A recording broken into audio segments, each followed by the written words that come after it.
So the other news I have for you today, and this, I figured this out on the way out here. At 3 o'clock this morning, the the Chicago International Produce Market opened up, and there wasn't a single Iowa grower there selling produce. There was produce covering 26 acres.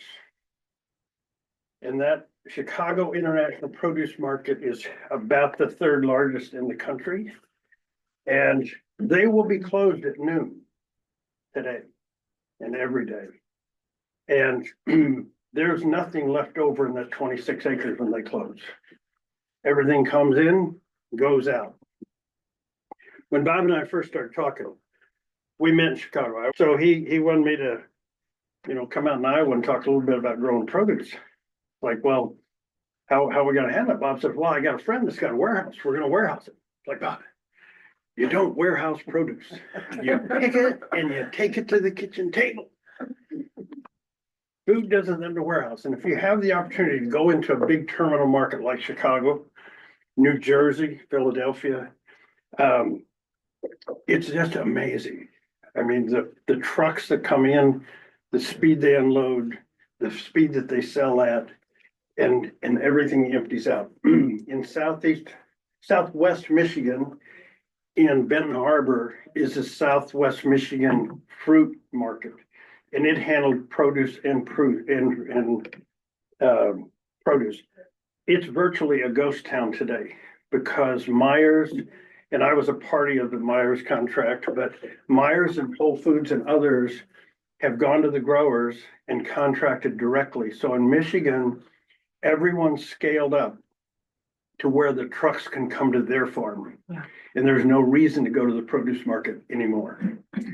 So in Iowa, I know of 2 Amish auctions in the state of Iowa. I don't have any of their numbers today, but I'll get them. In the state of Wisconsin, there are 5 Amish auction locations, and each of them have 3 auctions a week, a month. A week, 12 a month. There are 60 Amish auctions in the state of Wisconsin every month. Ron, where are the 2 in Iowa? Is it Bloomfield, one of them? What's that? Is Bloomfield one of them then? In Tri-County at Kelowna. Kelowna. Right, Bloomfield. Yeah, we know about that. And then the other one is out west in Loami. Oh, Lamoni. Lamoni. Yeah. Down south. There's one in Bloomfield too. Yeah, there's Okay. one. So what the Amish have done is they've made the market come to them. And it's kind of brilliant in a lot of ways. And I'm going to show you some lessons from that. And I'm going to quiz some of you today to see how much you know in the markets. And I know Steve's been a trader in the market for a long time, so he's trying to figure out all these market signals. So my message today is about being in the market. And Nick brought this up at the last meeting we had. It's like, I'm not getting paid enough. Like, okay, to get paid more, you not only have to do more, but you have to be in the market. And it's kind of the tacit knowledge, but in organics, 25 years ago, we had people coming out of Michigan to Iowa and Illinois, Wisconsin, trying to buy organic produce because Michigan growers were pretty tied up. Pennsylvania growers wanted a lot of money for their organic products. So the organic originators said, well, we'll go to Iowa where the guys are asleep and we'll take advantage of them. And so they came out and they took, I would never say anything against Mike Pratt, but Mike Pratt ran around and told a whole bunch of people he was going to pay them $26 a bushel for organic Vinton beans. And come fall, Mike was nowhere to be found. And he wasn't bonded and nobody ever got a check. And a lot of that went on. There's a lot of stories. I'm sorry? There's a lot of stories. Yeah, there's a lot of stories. And so, we've been through that. The nice thing about the grain trade, if you can say there's something nice about the grain trade, is that farmers have been exposed to how the markets work and what it's like to be in the market, what market signals are and what they are about. So since I'm gonna spend most of my time talking about markets today, I want to define markets a little better. And I define markets as this invisible, anonymous, overwhelming force that cannot be controlled by buyers or sellers. I thought that before I went to work for the Japanese anyway. That controls the orderly flow of goods and services to and from the market. That's what the market does. So anytime we artificially do something to the market doesn't function. And I'm going to have some examples of that up here as well. So we all think we don't want the market to function because we don't understand it. We don't always like what the market does to us. In fact, we really remember those things the market does to us that we don't like. And we tend not to remember those things that when the market treated us really, really good, or we had a little bit of a windfall. But the market always controls the goods and services flow to and from the market. If you paid any attention to all the vertical houses doing produce, you know, why should we bother with produce? Everything's going to be grown indoors, right? So I know of at least 10 that have gone out of business that burnt through in excess of $100 million. Colera was at Orlando, Florida, been in business over 20 years. They're a textbook case of indoor agriculture that they tried to make a lead balloon fly once again. But indoor agriculture will not work for one simple reason, and that's because of market forces. Consumers will not pay what it costs to grow nutrient deficient greens indoors. And we can't grow much besides greens indoors. We can do some tomatoes. There was a big tomato house in Rochelle, Illinois. I've composted a lot of his tomatoes by the semi-load. The price point is just not right for consumers, and consumers aren't going to pay that price. And so every vertical farm or indoor farm I've been involved with, I was involved with 5 in Minneapolis, St. Paul, and none of them made money. None of them ever had any hopes of making money. And one had all the artesian water that they could use.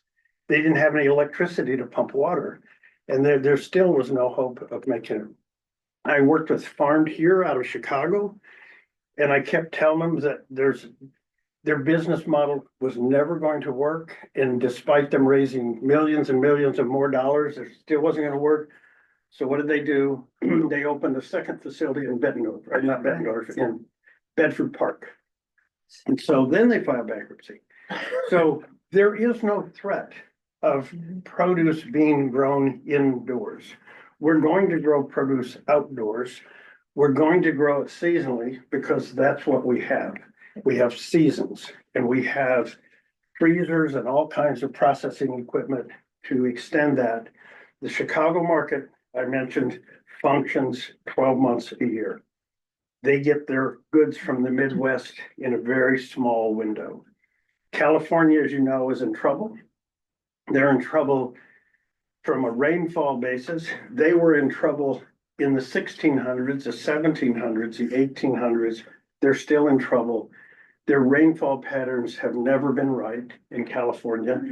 They've extracted most of the water under the state of California.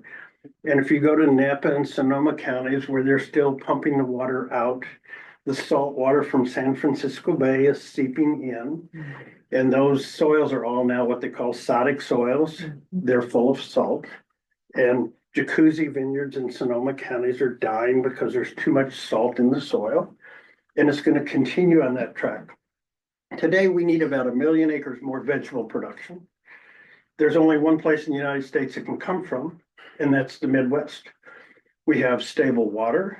And I know after last summer and the summer before, and the summer before that, when we had the derechos, you could argue that the weather in Iowa was not very stable, but it still is very stable weather. The other thing I like to talk about a little bit is we also have very stable people. We have, Midwesterners who are generally regarded as being very honest, and they're trustworthy, and you can believe what they say they're going to do and what they contract to do. And I worked for the Japanese for quite a number of years. They always were looking for cheaper products. They would not buy anything in South America because of the lack of integrity in their agriculture and in the government. And so they will continue to buy in the United States for those reasons alone. And I have a lot of stories about where they've originated products. So today we're going to talk about markets. The last time I was here, I talked a lot about post-harvest handling, pack out, delivery to the market. I have manuals for anyone who wants them that needs guidance on box size. I talked to a farmer yesterday about doing produce, and he said, well, why 1 1/9 bushel box? You know, do I have to put it in 1 1/9? It's like around the world, produce is traded on uniform standards. A pepper box is not a 1/2 bushel box. It's a 5/9 bushel box, and it holds 10 pounds. And it does that in Japan. It does that in California. It does that in Illinois, Iowa, Wisconsin. So last time we talked a lot about that. Production, there are a lot of tricks. When I went to Michigan to work with vegetable growers and blueberry growers, most Michigan farmers wouldn't give me the time of day. I wasn't in the club. I wasn't one of them. They're not about to let tacit knowledge get away from them. They have a lot of tricks to the trades and a lot of ways of doing things that get them more money out of the market. And they don't want to broadly share them because they see the rest of the Midwest. If the rest of the Midwest and Iowa starts producing produce, their market's going to go to hell. And they're absolutely right. Because when the market starts buying enough that the market's getting satisfied, as Mike Duffy says from ISU in economics, when you produce 1 bushel of corn too much, it's not worth anything. You know, the market just sells off. And so where we're at with produce, we lack domestic production of produce, and the market's telling us that. So let's go to the first slide. I'm going to start with green beans today because the chart makes sense. The crop makes sense. And so green beans trade in 30-pound boxes, and they are 1 bushel and 1/9. They're not a bushel, they're 1 1/9. And they're going to be a wax box. One of the things I like about green beans is they don't need to be taken down to 32 degrees.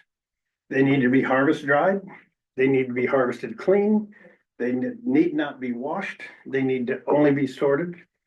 Then they need to go into 1 1/9 bushel boxes in peas going in a 5/9, beans going to 1 1/9, and they're going to weigh 30 pounds. So the blue line is Chicago Terminal Market, the market that opened at 3 o'clock this morning.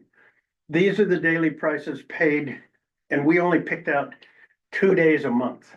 So we picked a price, and so this line would be less jagged if we put every week on here, or if we put every day, it would really get messy. But it tells the story, and over the years, I've used different terminal markets, but Chicago works really good in the Midwest. It really reflects values.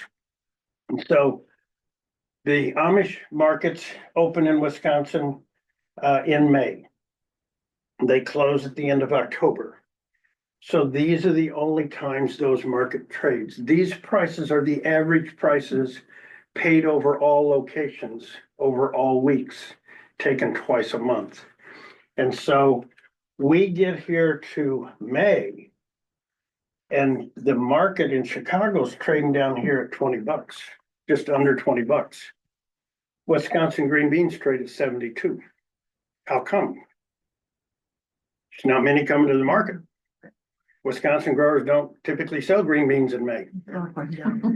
And then they start getting geared up a little bit more, and then the majority of Wisconsin green beans harvest here. And so what does the market tell them? Hey, we're getting too many beans from foreign markets. We're getting too many beans from Wisconsin. We're gonna drive you down to $20, $24 a case. We're gonna be merciless. The other thing that tells us, here's another important market signal here. It says your quality isn't good as what we're getting from Florida. Well, I'll guarantee you there's Florida green beans going in all of these months. And when we get here, the quality of Wisconsin beans are much better than Florida. Mhm, When we get here, the quality of Florida beans is better than Wisconsin. mhm. So if I'm gonna make a cropping decision and I wanna select something I'm gonna grow on my farm and I'm going to make money, these charts tell us what to grow, when to grow them, and when to sell them, and when we're gonna have quality problems. So we're not gonna hold green beans the rest of the year. You can't hold them. There are crops that we can hold, like squash, pumpkins, other things, but green beans aren't one of them. So they trade really quick, really fast. So I'm using for this crop, and I didn't do all of them, but in Michigan, a low yield is 5,000 pounds per acre. So what does Michigan have? They got poorer soil than we have. They got much better equipment. They got a university extension behind them. They have a lot of specialists that go out on farms. They've got a lot of history. Granddad grew green beans. My granddad always said, we don't have that here. We are granddad. We're gonna be the first one out here, you know? First generation. And so I'm not saying you're gonna get 5,000 pounds per acre. But this is at the low end. Michigan State actually says a good farmer should yield 10,000 pounds of green beans per acre. And so how are we gonna harvest all those? Well, I don't like to pick them. They take forever. My wife doesn't like to pick them. We have worker shares in our CSA. They don't like to pick them. So I was executive director at Michael Fields for 7 years. First year I was there, they say, we love growing green beans, and boy, the market's, it's up there, but we just can't get them picked. It's like, well, over in Michigan, there's a company called Oxbow, Mhm. and they sell a 1-row green bean picker. And you can put it behind any pickup truck. You can run it with any 20 to 30 horse tractor, and it'll replace 17,000 field workers. Oh, okay. Okay. So it'll pick 6 acres an hour, just a 1 row. So I work with a farmer in Illinois, and he only produces, and this is another point I want to make to you today. He only produces green beans. That's all he does. And if you say, well, why don't you grow onions? He'll say, because I grow green beans. And almost every produce item is that way. I'm not saying you can't raise a half dozen different ones, but to know everything, all the tricks of the trade in the market, in the production, in the storage, in the pack out, you need to know each species of produce as well as you know one of your own kids. Now, on our farm, we grow over 100 species of produce a year. It's because I do a lot of trial work, but are we tops at everything we produce? No. We're good with tomatoes and peppers and a few other things, but Steve Pincus in the state of Wisconsin is known as the Carrot Man, and Steve, he goes as TP Produce.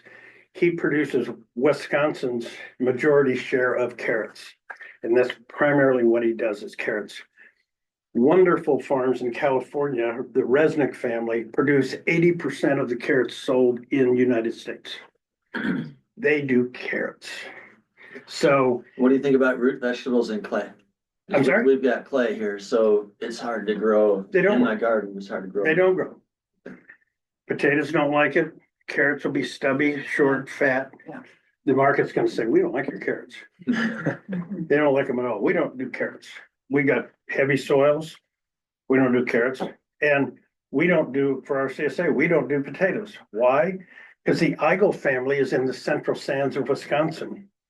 And they produce their potatoes organically. They have the latest varieties. They have the yellow, blonde, creamy potatoes. They have a potato harvester. They have a storage warehouse with an ozone generator, humidity. They constantly monitor it on their phones. I took my wife up there. Every year she says, why don't we do our own tomatoes or potatoes? I took her up to Eigel's and I said, do we have one of those green bean or the potato pickers? She said, no. And I said, well, do we have a warehouse with an ozone generator? She said, no. And I said, that's why we don't do our own potatoes. We buy them from him. So you're going to come up way short trying to be everything to everybody in the produce business.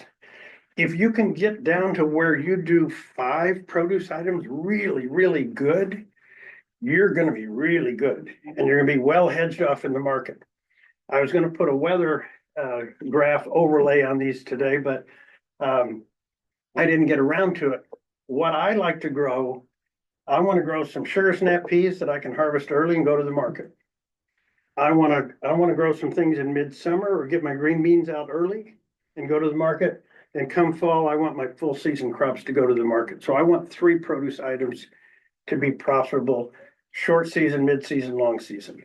And it spreads out my work. And Ron, just one thing, didn't our Hy-Vee told us, he said, if you can get us stuff at the ends of the market, that's really what we want.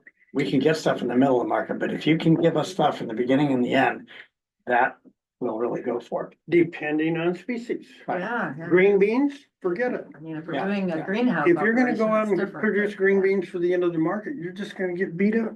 If we're outside during those times, it's gonna be basically greens. And so we can chart each one identical to this. So what does this tell us? I took the average price of the terminal markets. So I took the loaded average of every week's sales in Chicago for 12 months from all sources of green beans. And I divided it by 52 weeks. And green beans average $1.12 a pound. That's where the average price is at. So that average is going to be $33.54 for a 30-pound box. Is that after shipping, after getting it to the market? Is that our net? That's at Chicago Terminal. That's So we still have to get it to Chicago? Yep. So But we're, that's not our goal, is it? Is our goal isn't to get Jefferson County produce to Chicago. Our goal is to get Jefferson County produce to, right, but Chicago will give us the market signals. Chicago will tell us what to grow, when to grow it. And so we don't want to ship it to Chicago, but transportation to Chicago from here, if we have a 50,000 pound load and it's going to cost $350, $400 to run that truck to Chicago, it doesn't matter. It's nothing, Yeah. you know, on 50,000 pounds of green beans. So, you know, we're not hauling corn. We can't haul corn that far, but you know, a 50,000 pound load at $1.12, we've got over $50,000 worth of green beans on one truck. Mhm. $500 freight, 1%, that's not gonna kill us. is it too early to construct a schematic of what you see the market for our growers in our community potentially looking like? Is it too early in this presentation for you to map what it might look like? We'll get there. Okay, Okay, okay. okay, so. But it's not gonna be comprehensive, Mhm. but I'm gonna give you a pretty good thumbnail sketch to think about. Okay, Everyone has biases. You know, we've been doing whole system farm planning for quite a few years. And I have a guy in Michigan that I went to work for. He bought a farm for 20,000 an acre over there. And he had a really good job. And he made a lot of money. And he bought a farm with money. And so when he hired me, I said, well, Marv, it's a lot easier to farm with money than farm for money. And so I want to hear your goal here. Oh, I just want this farm to be profitable. I don't care what we do on it. A year and a half later, I'm about to present the plan. He said, oh, did I mention my wife doesn't like livestock? She doesn't want any livestock close to this farm, nor does she want any compost that has any livestock manure. It's like, Marv, is there anything else you need to tell me that you could have told me a year and a half ago? So we all have biases. You know, we like to do certain things better than others, and it turns out that we're going to be good at certain things than others. So as to answer your question, as we go through here, maybe I highlight an opportunity that doesn't really roll your socks up and down. There's other opportunities. There's other things to do. There's literally hundreds of different crops. You know, even our organic production, we've been very limited in crops of what we can actually take to the market and make money. And I'll reiterate again that organic has become a marketing strategy. It started out to be a production strategy, but now it's become a marketing strategy, not necessarily a production strategy. In Florida, I have 4,000 orange trees down there in a small grove. The neighbors are stifling their orange production from copper toxicity because they put copper on their trees every year. That's allowed for organic production. Whenever you put heavy metals on your soils, they're going to stay there. Bioremediation doesn't work. You're going to have those. So I put green beans up here first because people are gonna say, well, 5,000 pounds, where am I gonna get the labor? I mentioned one, an oxbow mechanical harvester. They are leased on an annual basis. You can lease a harvester and you can lease a sorter, separator as well, kind of as a companion piece of equipment. The other good news is Florida citrus is dead. Alico had consolidated the farms to where they were producing almost half of all Florida citrus. 2 weeks ago, on a Friday, they announced they'd fired all their workers and they were not going to lose another dollar on citrus, and they were closing all their citrus groves and they were out. Already, pickers had left, caretakers had left. A lot of the infrastructure, fertilizer dealers are not to be found in Florida because they all went broke and left. And so, yes. Can you give the reason for this? So the main reason in 2005, a disease hit the tree. It's called Liberibacter, which is a bacteria, and it's vectored by a small fly called the psyllid. And all of the research, the University of Florida has spent $46 million a year to try to get the psyllid to not spread the disease, which makes zero sense. But if you're getting $46 million a year to study a plant disease, are you in a big hurry to find a cure? Or maybe. So the psyllid isn't causing the disease, it spreads the disease. And so part of the demise of the Florida citrus industry has been how many fungicides and insecticides they put on the trees. When a farmer goes broke and he quits putting inputs on his Florida citrus trees, they get better and they start to recover. But the industry's gone. Last year's harvest was only 6% of the highest level that Florida ever harvested. So of 6%, half of that just quit. So that leaves another 3% of citrus, which means no pickers are left. So how did I get involved in Florida? Does this story have a main road? Yeah, I met these pickers in Michigan picking blueberries. And he's a third generation labor organizer, and he brings in H-2A workers to Florida. He provides them housing, he provides transportation. He makes them legal. He takes them on buses and they have all their things for the claims, but they operate legally. And when Citrus Greening cut back his picking in Florida, he was already doing blueberries in the state of Michigan. They branched out into apples. And in the last couple of years, his name is Carlos Gamez, and he keeps calling me, asking me where he can find more work. Now they do grove maintenance. They would prune aronia berries. They will do anything that pays. They detassel corn. They're working in Illinois. They work in Wisconsin. They're working in Michigan. And they have work crews. And so they take care of their crew and they come in on a contract basis. One of the things that I've been promoting with Honeyberry or Housecock is they harvest ahead of blueberries. So if I could get Carlos's crew to come in a week or two early, harvest honeyberry, and then they could harvest blueberries. He needs something to harvest every week. So he's looking for areas that he can move into a week at a time. Saskatoon do well here too, I'm sorry? the service berry, that's in between honey and blue. Yep. And I think Aronia's in there somewhere. Aronia is it's like, I think, late June. State fair, It's- state fair, Yeah, state fair. But the other way to get around harvest labor. So what do you do with green beans? You go out and you do all your weed control strategies if you're organic. If you're not organic, you probably can use a little shallow pass incorporation of lasso or dual. If you don't have grass pressure, you can go back, you can rotary hoe them, conventional or organic, you can cultivate them. The only thing you have to do manually is harvest.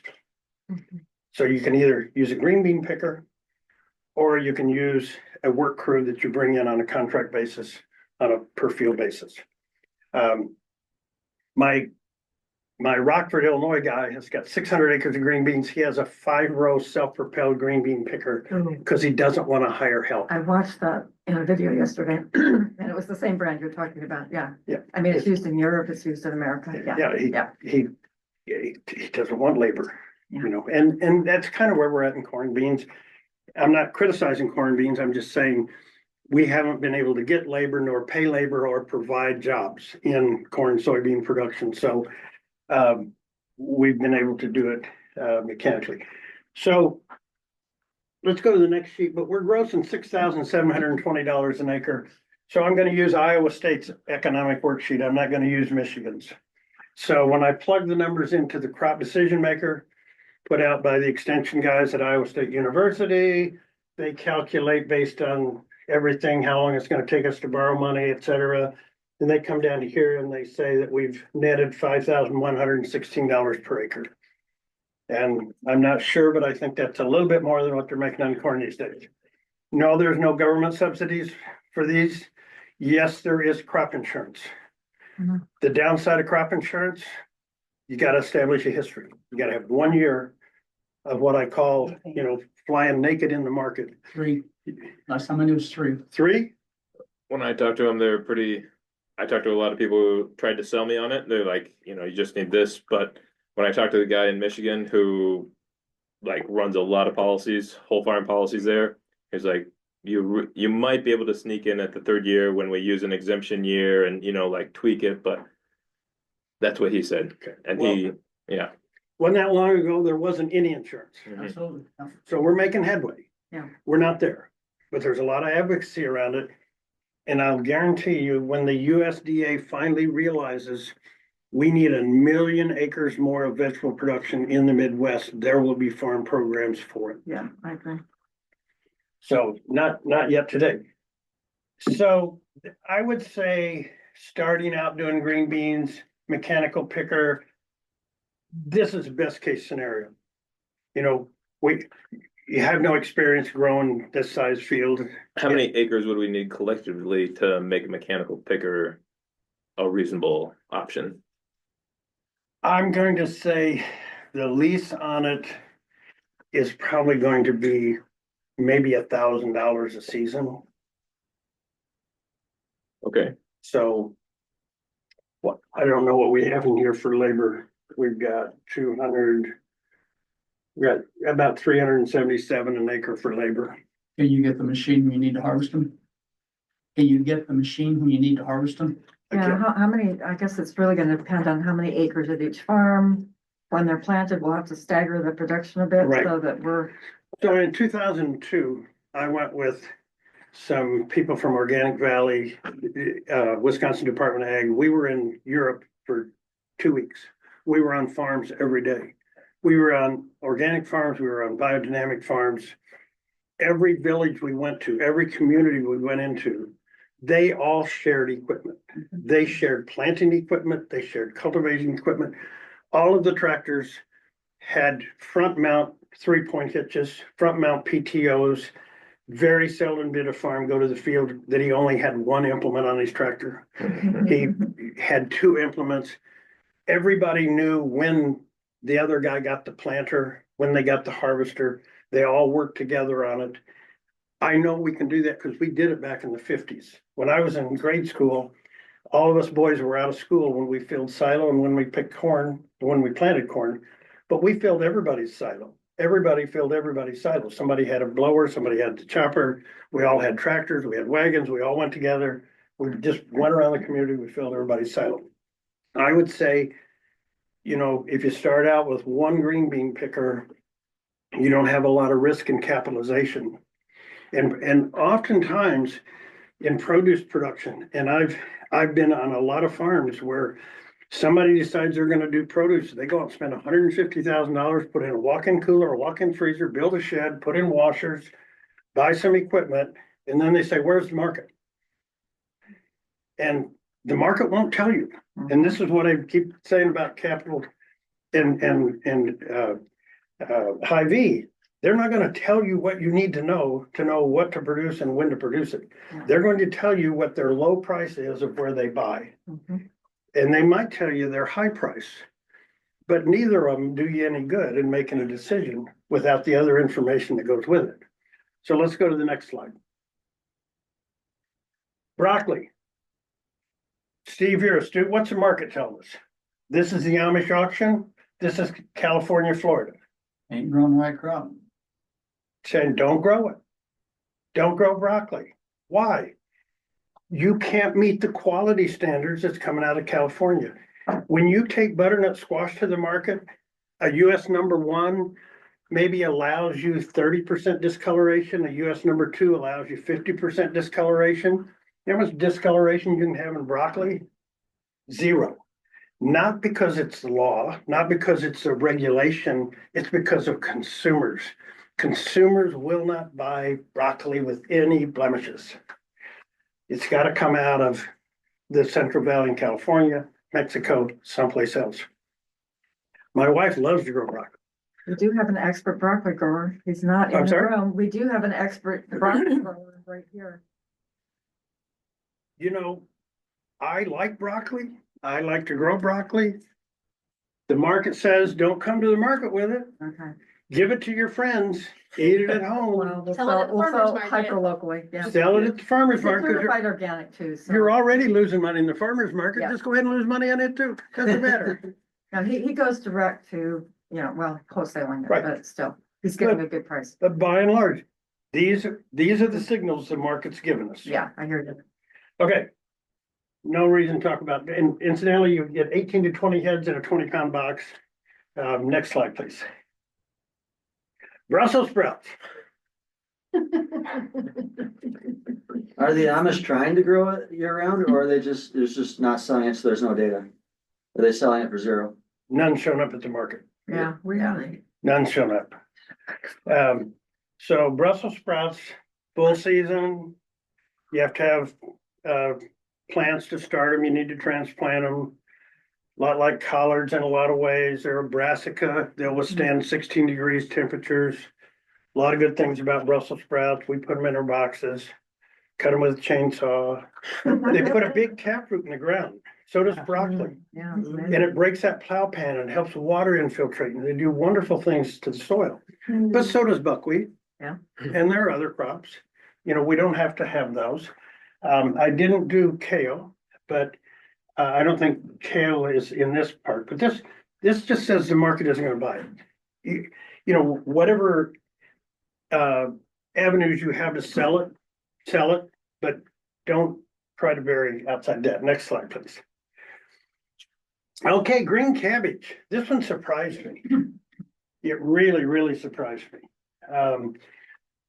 I mentioned at the last meeting, what has happened in the last 5 years?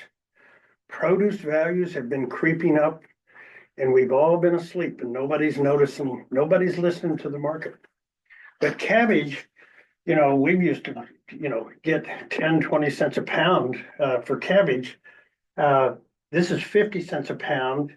This is $1 a pound. This is over $1 a pound for cabbage. That's obscene for the amount of cabbage you can grow per acre and weight, and even get 50 cents a pound. You can grow 40,000 pounds and do a lot of things wrong. Yes. I've always been curious, what happened to the cabbage farms in Wisconsin? So like the Pabst farm by Milwaukee, there was cabbage fields all like, hundreds of acres. Why'd they move out? Most all of them are still there. The Pabst farm, they wanted to build houses on. And But that's what's been. they're around other places still. Yeah. Okay. So where we farm, we're surrounded by farmers that do literally thousands of acres of cabbage. They do thousands of acres of other cole crops. They're right on that 94 corridor. And I showed a map on the phone the other day. I didn't bring that map with me today, but if you're close to an interstate highway system, your value in the produce market is better than if you're a half-hour drive off the interstate. So we're in that corridor. I'm in Kenosha, between Chicago, Green Bay, Madison, Milwaukee, Minneapolis, St. Paul, Kelowna, Iowa. We're in a circle that 600 trucks run. And so if you're 3 miles off that interstate, you have access to that market. And so we have a lot of brassica vegetable production in that corridor. They also do green beans. They do lots of green beans.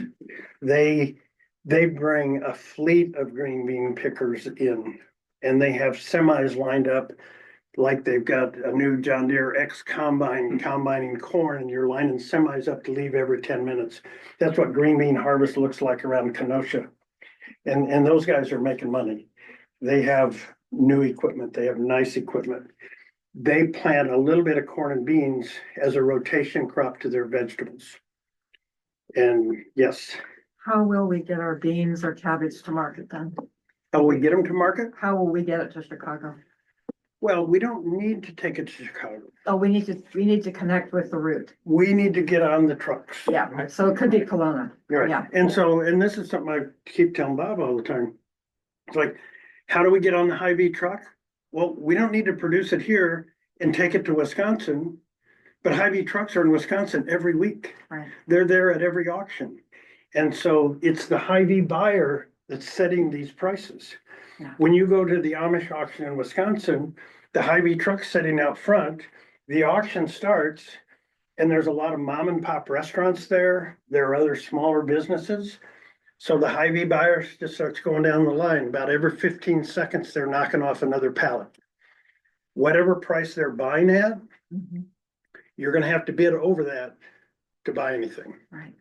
And so once their truck is full, they leave the market. So they've opened grocery stores in Wisconsin so they can drive to their stores, unload the truck, go to the auction and haul it back. Transportation in produce is very tight, very efficient. You don't want to try to break into produce transportation. Do you think Albert's Organics, everybody's Whole Foods, the owner and I talked with Albert's Organics many years ago. They come here at least 3 times a week. And they deliver huge amounts to the university kitchen and to everybody's. Mhm. They agreed to do some backhauling. I'm wondering, do you think we could partner with them in some way? You can partner I mean, with it's not CCP. gonna be organic, but Well, CCP will only buy organics. So yeah, Community Country Partners have bought out a couple of the organics, but they work with Alberts, they work with UNFI. mhm, You may have heard of them as the Wedge. mhm. Yeah, They yeah, have yeah. the largest co-op grocery store in the Oh, yeah. United States. Oh, yeah, They now have 2 of them. They started farming 14 years ago. right, right. Doesn't go out of this room, but they promptly dropped $1.5 million farming. They hired me to come in and do an economic analysis on their farm operation. Yeah. I went to their CEO, who was a Harvard graduate, and I said, "You lost $1.5 million in 12 years farming. What's the question?" Mhm. "Well, I want you to go do an analysis." And it's like, okay, you want me to tell you can't farm with salary people? You want me to tell you can't pay a produce guy $100,000 a year to have him go sit on a tractor? Mhm. Or you really want me to go look at the farm? You're serious. So they sold the farm Mhm. and they got out. Where did they get that extra $1.5 million to lose on the farm? CCP, Okay, Co-op Country Partners. They deliver to Milwaukee, Chicago, Yeah. Green Bay, Madison, Yeah. Minneapolis, St. Paul, Iowa. They come to Kelowna. They run a really tight ship. They pay top prices mhm, and they want 100% organic, no excuses, Mhm. no delay in paperwork. They're true. They don't have their toe in organics like Goodness Greenness did and some others. They're all in. They're 100% in. Yeah. And I like their organization a lot. I do I too. like their people. I like the way they do business. I can't say enough good things about that organization. But yes, they can pick up here. Right in Fairfield. All we have to do is figure out how to get on the truck. Got We've it. got to have enough to go on the truck. It's got to be in pallet quantities. Each pallet has got to be in case quantities. Yeah. Each case quantity has got to be in the appropriate box. Yeah. Because they're not going to repack our stuff. Right. They're going to take it off the pallet and they're gonna repack it on a delivery truck and it's gonna go to a For grocery all the store. stores, all the co-ops, yeah. And so they're not going to key in all the data. When we slap a UPC on there and we put a barcode on there, all of that data is being transferred electronically.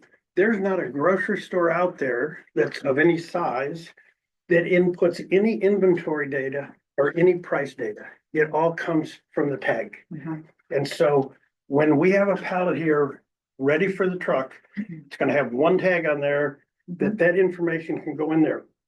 They're gonna re-tag it where they break it down for store delivery. Mhm. But then each one of those store deliveries will have a tag Right. that says what's in there. And so back up a little bit to green beans again. I forgot to mention one thing. At our last meeting, what I was talking to Hy-Vee about and Capital about, and they were having cold feet about, is I said, let's go to the Fairfield, Iowa 10 county region and let's go to growers and say, look, if you make number one green beans, we'll pick up all season and we'll give you the average price, which is $33.54 a case. Why wouldn't they do that? That's what they paid last year. We're not asking for anything more. All we're asking them to do is to levelize it. But you know why they got cold feet? You're going to take market forces out. Yeah. And market forces control the flow. Yeah. And so if I guarantee you this, Steve's gonna give me 2-3 semi-loads all the same week. Mhm. You know, they don't wanna disrupt the control of the flow. Okay. And so, but I have sold this idea more than once. I sold this idea to Asahi Beer in Tokyo. I said, lock in the bases. You want 120,000 metric ton of corn. What's your biggest risk? They said bases in the Chicago market, bases. So we went to Minnesota. We got Sunrich at Hope, Minnesota to lock in the bases, and he gets his growers, he pays them all 10 cents over the river price to deliver to the Japanese. Asahi Beer buys it on the other end with a basis that's locked. It doesn't change for the whole year. We renegotiate the basis once a year. And it works. So Ron, do you think if we sold to co-op partners that we could have a similar relationship to this group that you were telling us about a few days ago in Chicago? Yeah, I think so. Yeah. I think I do too. CCP, and I know those folks, they understand this. Yeah. And Exactly. they don't want to do it forever. But why pay more if I could buy the same for the same price just by guaranteeing a level price? And they would only buy if the farmer is certified organic, not be growing to certified organic standards. Okay. And we can talk about others, because if you're coming out of corn and soybeans, and even if your intent is to go to organic, you're gonna have weed pressure like you've never seen before. You're gonna have problems that you've never had. You're not gonna hold water. You're gonna have surface runoff. Mhm. You might wanna go grow those Brussels sprouts just to get the water to Exactly. infiltrate. Exactly. But if you're coming out of corn, soybeans, you might want to use some chemicals in the transition period. I'm not advocating using chemicals on our food. Mhm. I am advocating for converting more corn, soybean ground from a heavy use of chemicals to maybe a light use in a transition period. Mhm. It takes 5 years, correct me if I'm wrong, Minimum. it takes 5 years minimum to get soil to start to respond like a living organism. And that you it's just gotta supposed do to one be. thing wrong, get the wrong weather, and you think you just turn it into organic the first year. You have no resilience. About the mechanical harvester, how do you control the quality? Would we need some kind of a sorting machine? Because There's a sorting machine you can Yep. lease also. Yeah, a bean sorter is a pretty typical piece of equipment and pretty efficient. All right, let's go back down. Back where we were, or maybe a little bit past there.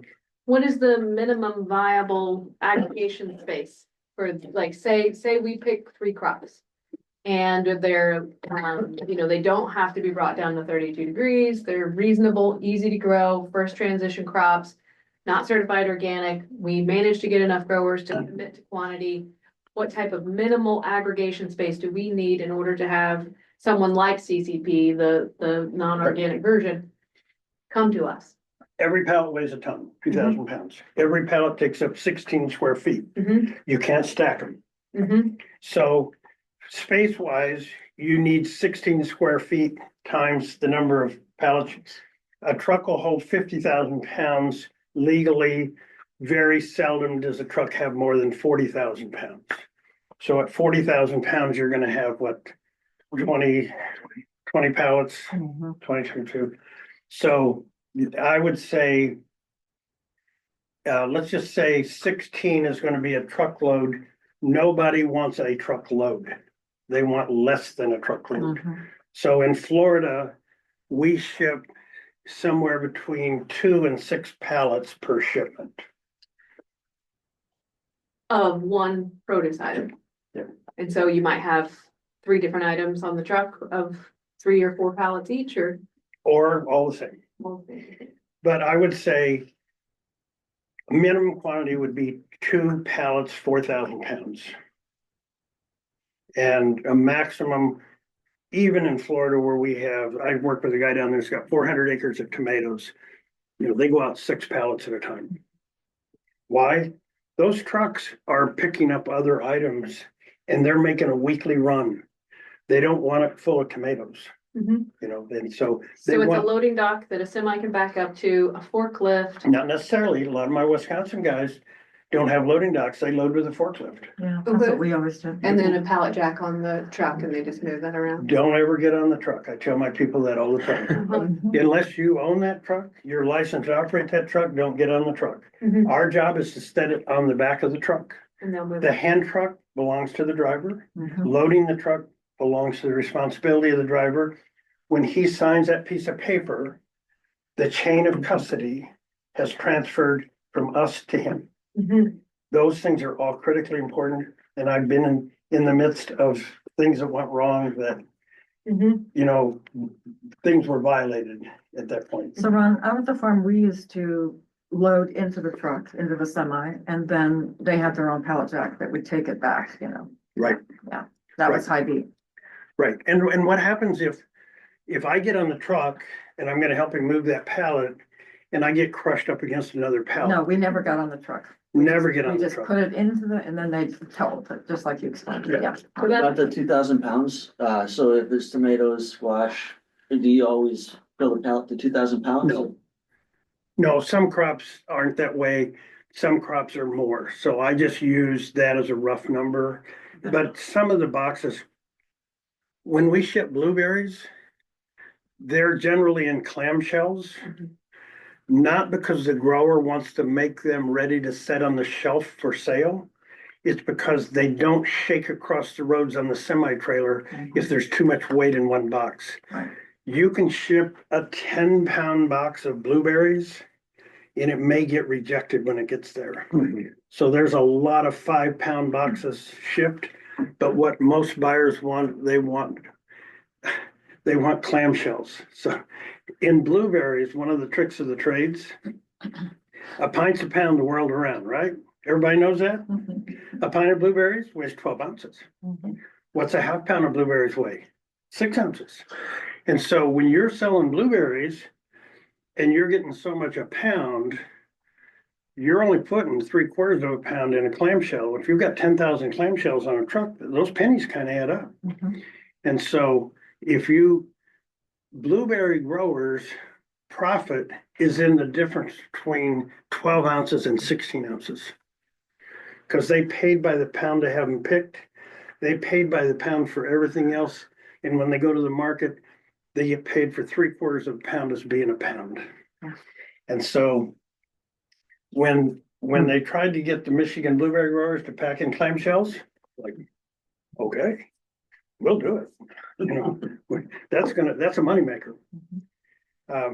So, you know, it's going to depend. At the Amish auctions, they will take Gaylords or box pallets like of squash, and I know Hy-Vee buys a lot of those. Mhm. But generally, as we talked last week, we sell butternut squash as 35-pound lots, and prices per case are 35-pound lots. if they sell a Gaylord and it's got a ton in it, they divide by 35 and that's the per box price for that. So it's the same price, yeah. So garlic. What's this chart telling us? This one's a different one. The longer you can store it, the better. Yeah, it's like, how did you get that? When is that? No, just November. It's like totally reasonable. But you Oh, still got it in Uh-huh. July. mm-hmm. Well, garlic can't get to the market. You know, the market opened back here in May, Mhm. but Uh-huh, no garlic gets there till July. yeah, Mhm. Okay, well, what about this blue line? nobody's growing it. It's all coming here. from China. No, No, this is another one.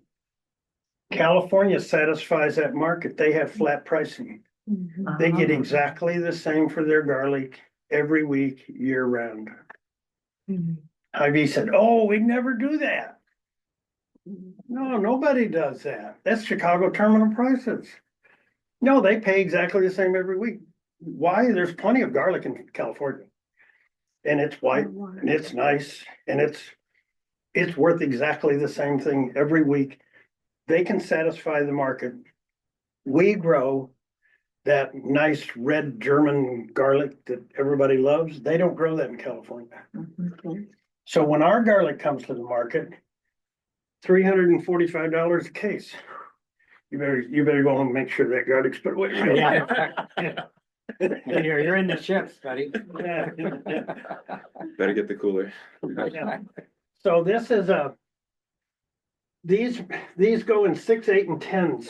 What are those? So what they call them in the market, Californians, they call 10s. That means there's 10 heads of garlic per pound. In the Midwest, we have 6 and 8s. So if you're selling your garlic, you're probably gonna have 6 heads to the pound. Okay. Because Midwest garlic is different. So when these are all 10s, and when we sell, we're gonna sell 6 and 8s to the pound. We're still gonna put them in a 30-pound box. And these are the Amish auction average prices. What happens here? Does anybody know what's happening over here in late October? Got a holiday, eating them up probably. Got a holiday eating them up. When do you plant your garlic? So it's seed garlic? That's seed Oh, garlic. yeah. Has anybody remembered one time in the last 20 years that seed garlic hasn't been short at planting time? Yeah. Mhm.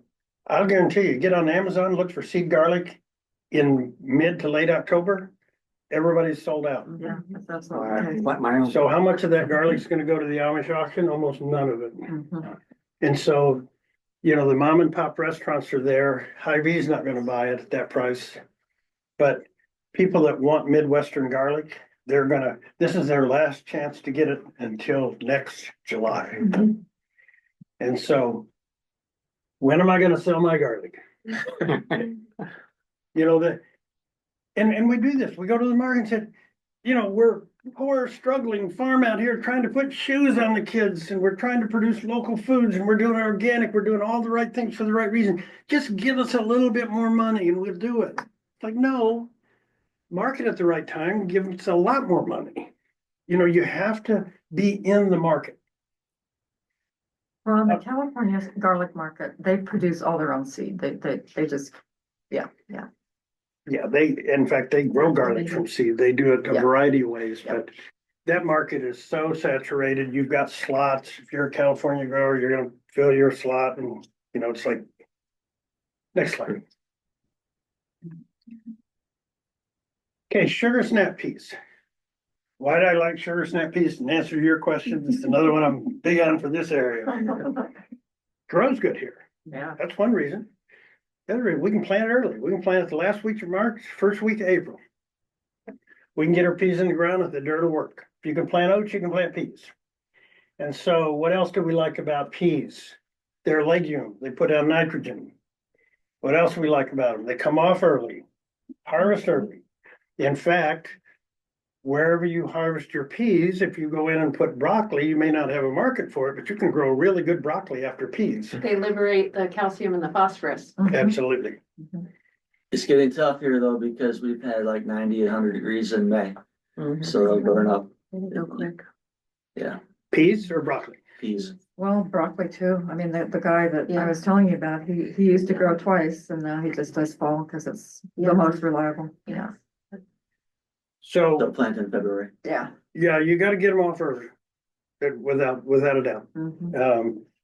And there are different varieties. What, when I mentioned we don't have Yeah. we don't have the culture, we don't have the resources. If you were late planting corn, you'd go get your 95-day corn, Mhm. You're gonna plant peas and you're gonna plant them early and you wanna go to the market early. We won't start talking about microbes today, but we can early them up with microbes. Mhm. We can early them up by about a week, Mhm. but that's a whole different discussion. Mhm. Are there various, so of all the vegetables you're talking about, seed varieties? Where do we go, Johnny's? What's the best place to go to find a bunch of varieties? Are there bioregional seed growers that have, kind of really worked on the traits that do well in our climate? Seed Savers Yeah. in Iowa. Yeah. I've been to their farm many times. And, they subscribe to the philosophy that the best way to save seed is grow it every year. Yeah.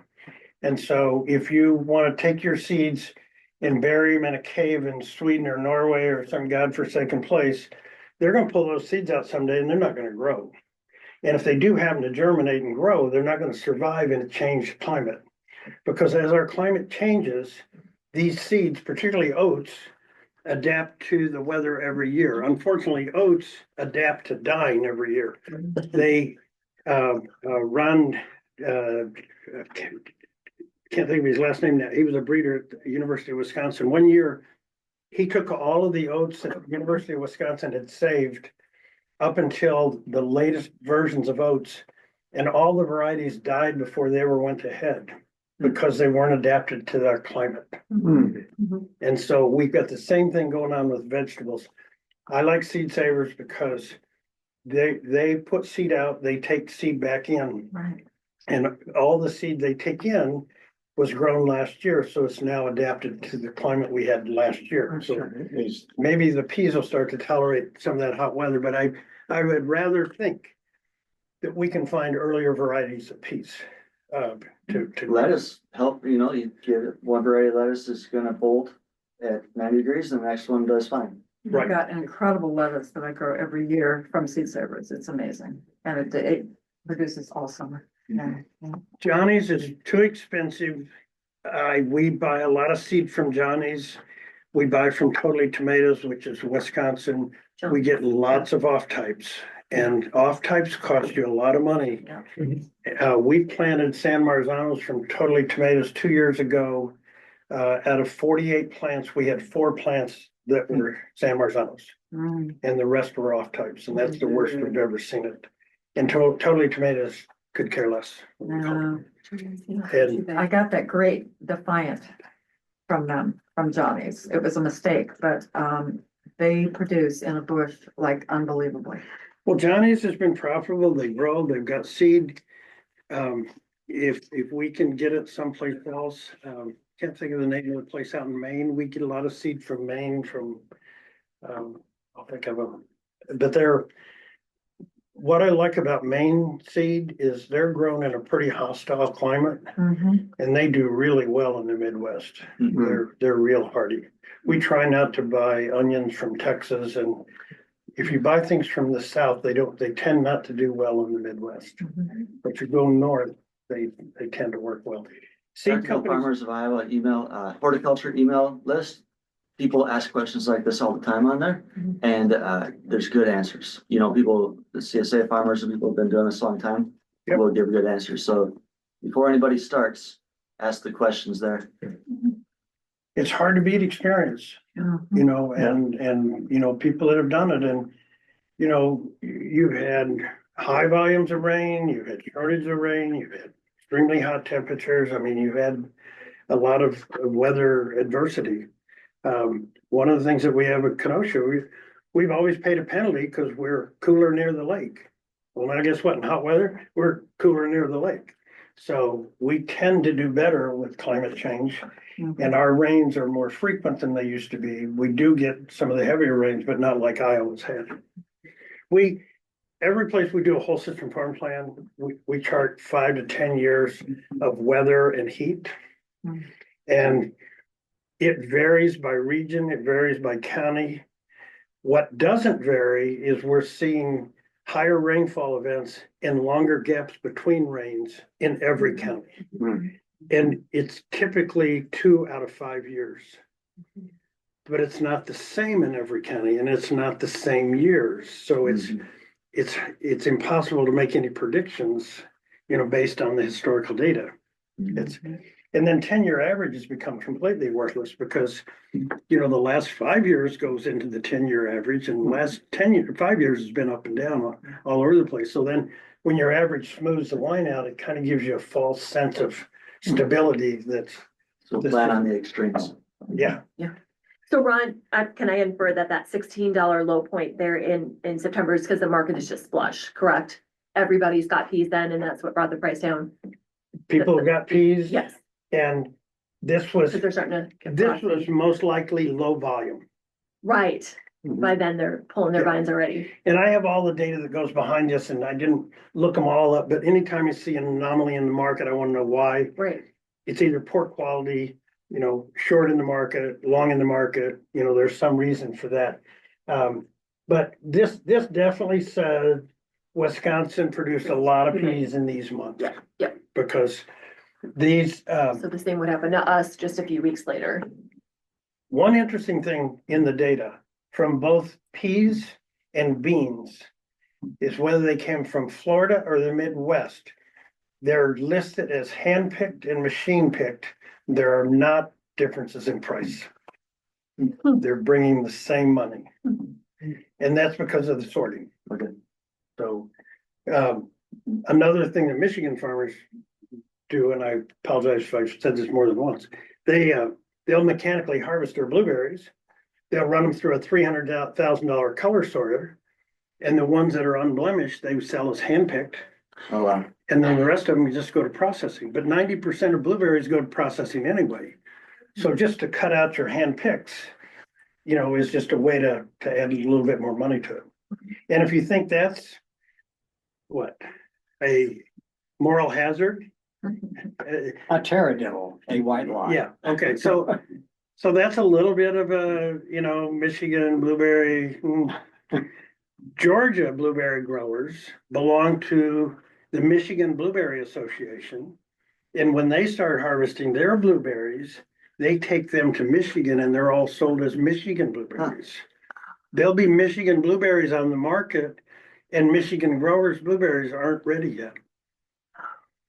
And they also mechanically Good for harvest. both groups. Yeah.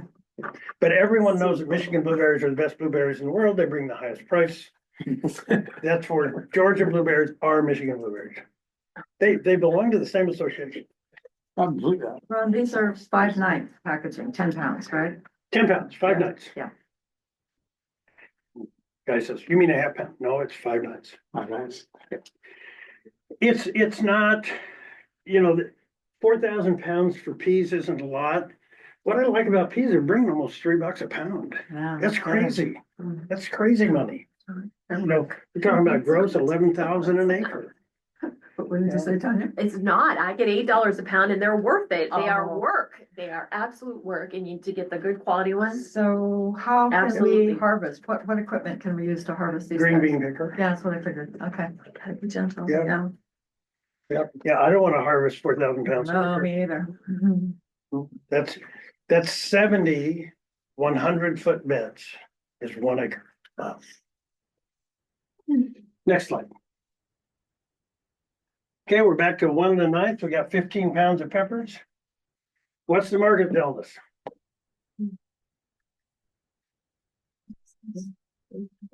We get a lot of peppers. Prices are pretty good. Chicago average is $1.67 a pound. I wouldn't grow them and sell them for that in our farm store.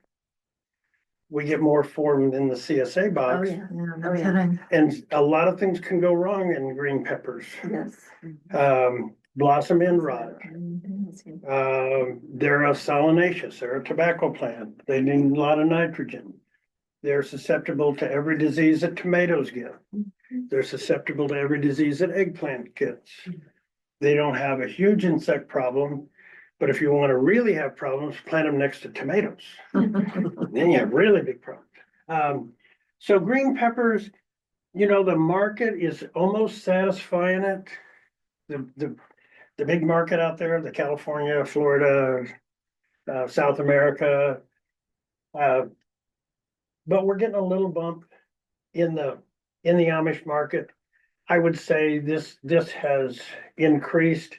One of the things at the Amish market, they no longer have number ones and number two peppers in the market. They have number ones and they have cutters.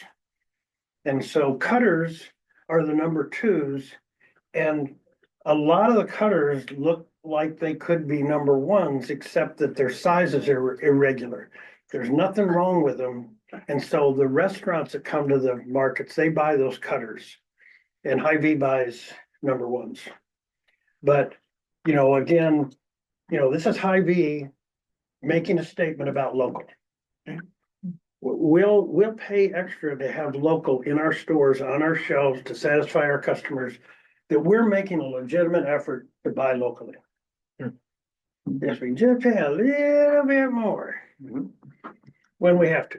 Ron, you got this Hy-Vee pricing from what we were given or from I took this off the Amish sheets. the auction? I took them off the average price Yeah, auctions. yeah.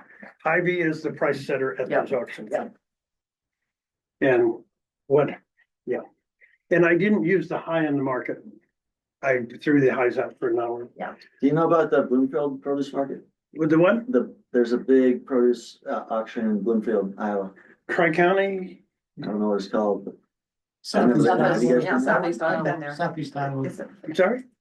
Produce, Southeast Iowa Yeah, produce, and then there's one in Drapesville, South Columbus. Drapesville. Yeah. I mean, He yeah, wasn't South familiar with Drapesville. Bloomfield, he was Okay. familiar with. both are about So the same where's it in distance. relation to Kelowna? No, south, way south, South. south of the town, Way way south. south. Oh, Yeah, it's okay. about 40 minutes About southeast the of, same southwest distance of to here. Kelowna to Bloomfield. Don't have any knowledge of that Yeah. market. You know, Tri-County, but they don't publish their sale prices Okay. Yeah, yeah. yet. Do you ever go there, Barbara? Like, just hang out I've and watch been prices? to both of them, but not for a long time. Yeah. And you can get a wrong impression going to the auction. You know, you might go on a week that the market's not wanting to buy local produce, or it doesn't want to buy the quality, or it's got quality coming in from California. And you say, boy, local's taking a beating in the market. You know, go to the market one time, watch a couple things sell, you could walk away saying things are completely different than what you think they are. I took cucumbers there. Well, I didn't. I was thinking about taking cucumbers there, so I went to observe both and ended up finding that it was saturated with cucumbers, both of them were. So Hy-Vee was better. A Hy-Vee store, direct to a store, was better Yeah, price for me. I didn't do cukes on this, but cukes are really, in Wisconsin, everybody has cukes. Yeah. I mean, Yeah. it's, Yeah. they've got it, they got that price driven down to And they're really tough down here to grow. next time. In any quantity. Oh, it's not just me. It's all the. Jalapenos. Same thing, fantastic. I love growing jalapenos. You can't hardly do anything wrong. You plant them, they grow, they put tons of things on. And we've got a couple of Hispanic accounts that we sell our jalapenos to. But other than that, we put them in our store. They don't sell. We don't go to the wholesale market with them. They do show up a pretty nice spike here in the market. They show a high gross, but they're only selling for 82 cents a pound. You're talking about, didn't want to take $3 a pound for your other peppers. How about 82 cents for your, how about 82 cents for your jalapenos a pound? And these are what, probably 8 or 10 to the pound? Yeah, I mean, I usually Yeah. get 4 a pound, you know. Yeah, but you can get 8,000 pounds get 8,000 pounds an acre. But- For $1. So, you know, here's one where the chart looks a little bit like one of the good ones, but at the same time, I don't see anything particularly exciting about jalapenos for this area. Next slide, please. Butternut squash. This is kind of an interesting one because most of you know, I really like butternut squash as a crop. Why? I can do everything mechanical except turn it once, seize it in the field, and harvest it. That's manual labor. if we're gonna harvest 15,000 pounds, incidentally, Michigan, 30,000 pounds an acre. I'm saying Iowa, we can do 15,000 pounds an acre. You can plant it in rows. You can cultivate it. You can plant wheat or oats or something else as a cover crop in between the rows. Mow it off once. As soon as they start to run, you stop mowing, you got weed control. You don't need to do anything until the crops mature. And then you go in, you throw them to the center, and then you leave them in the sun and they cure. They change color, they get darker brown. You go in a week later, you turn them 180 degrees and the other side cures. You don't have to take them to the greenhouse to cure. You don't have to harvest them twice and handle them twice. Cure them in the field. All the Amish cure theirs in the field. They will keep until next June. Okay? That the market closed. But Hy-Vee didn't quit buying. They're just buying from other places. So what we see is Thanksgiving is almost the highest price for butternut squash. And so is Christmas. And we as Midwesterners can cure it and we can keep our squash until next June, but we market it all as soon as it's ready. It makes no sense at all. When the glut of butternut goes to the market goes down because it's just sitting all over. The Amish auctions, there's just butternut squash sitting everywhere. I got a group of Amish in northwest Wisconsin to contract one year for 5 semi-loads of butternut squash for a place in Milwaukee by the name of Share. And Share puts out a monthly box. And so they wanted to buy all their winter squash, all at harvest. And so they agreed to buy them from the Amish.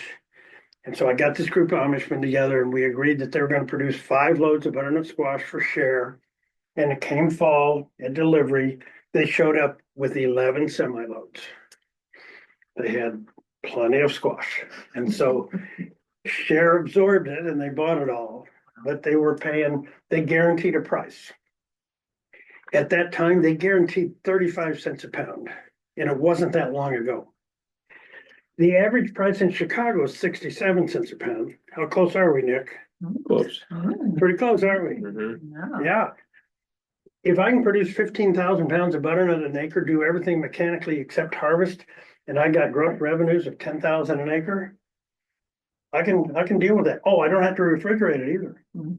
I don't have to do anything special except throw it in the box. And, this is a pretty low risk crop.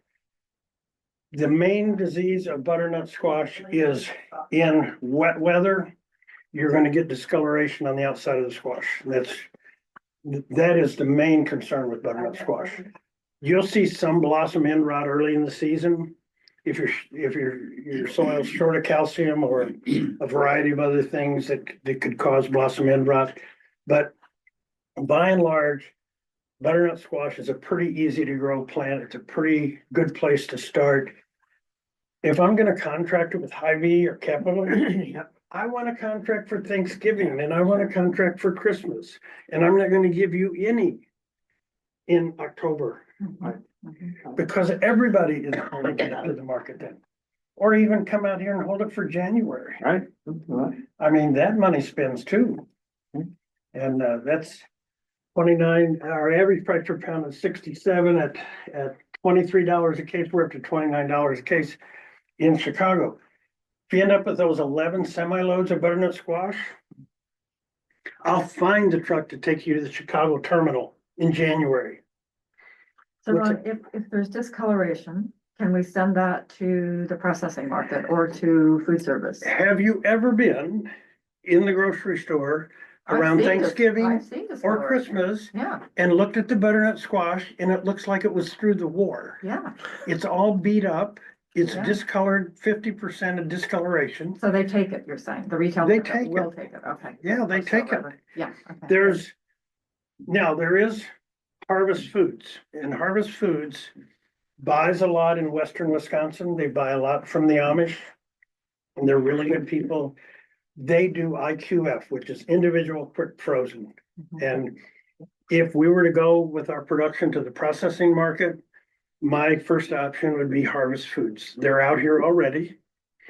They make IQF, which is individual portions for Chicago Public Schools. They prepare 366,000 lunches a day. And so they work with Chartwell Thompson. They do school lunch menu in Milwaukee, Chicago. They take zucchini squash in season. They buy all the zucchini squash they can get their hands on.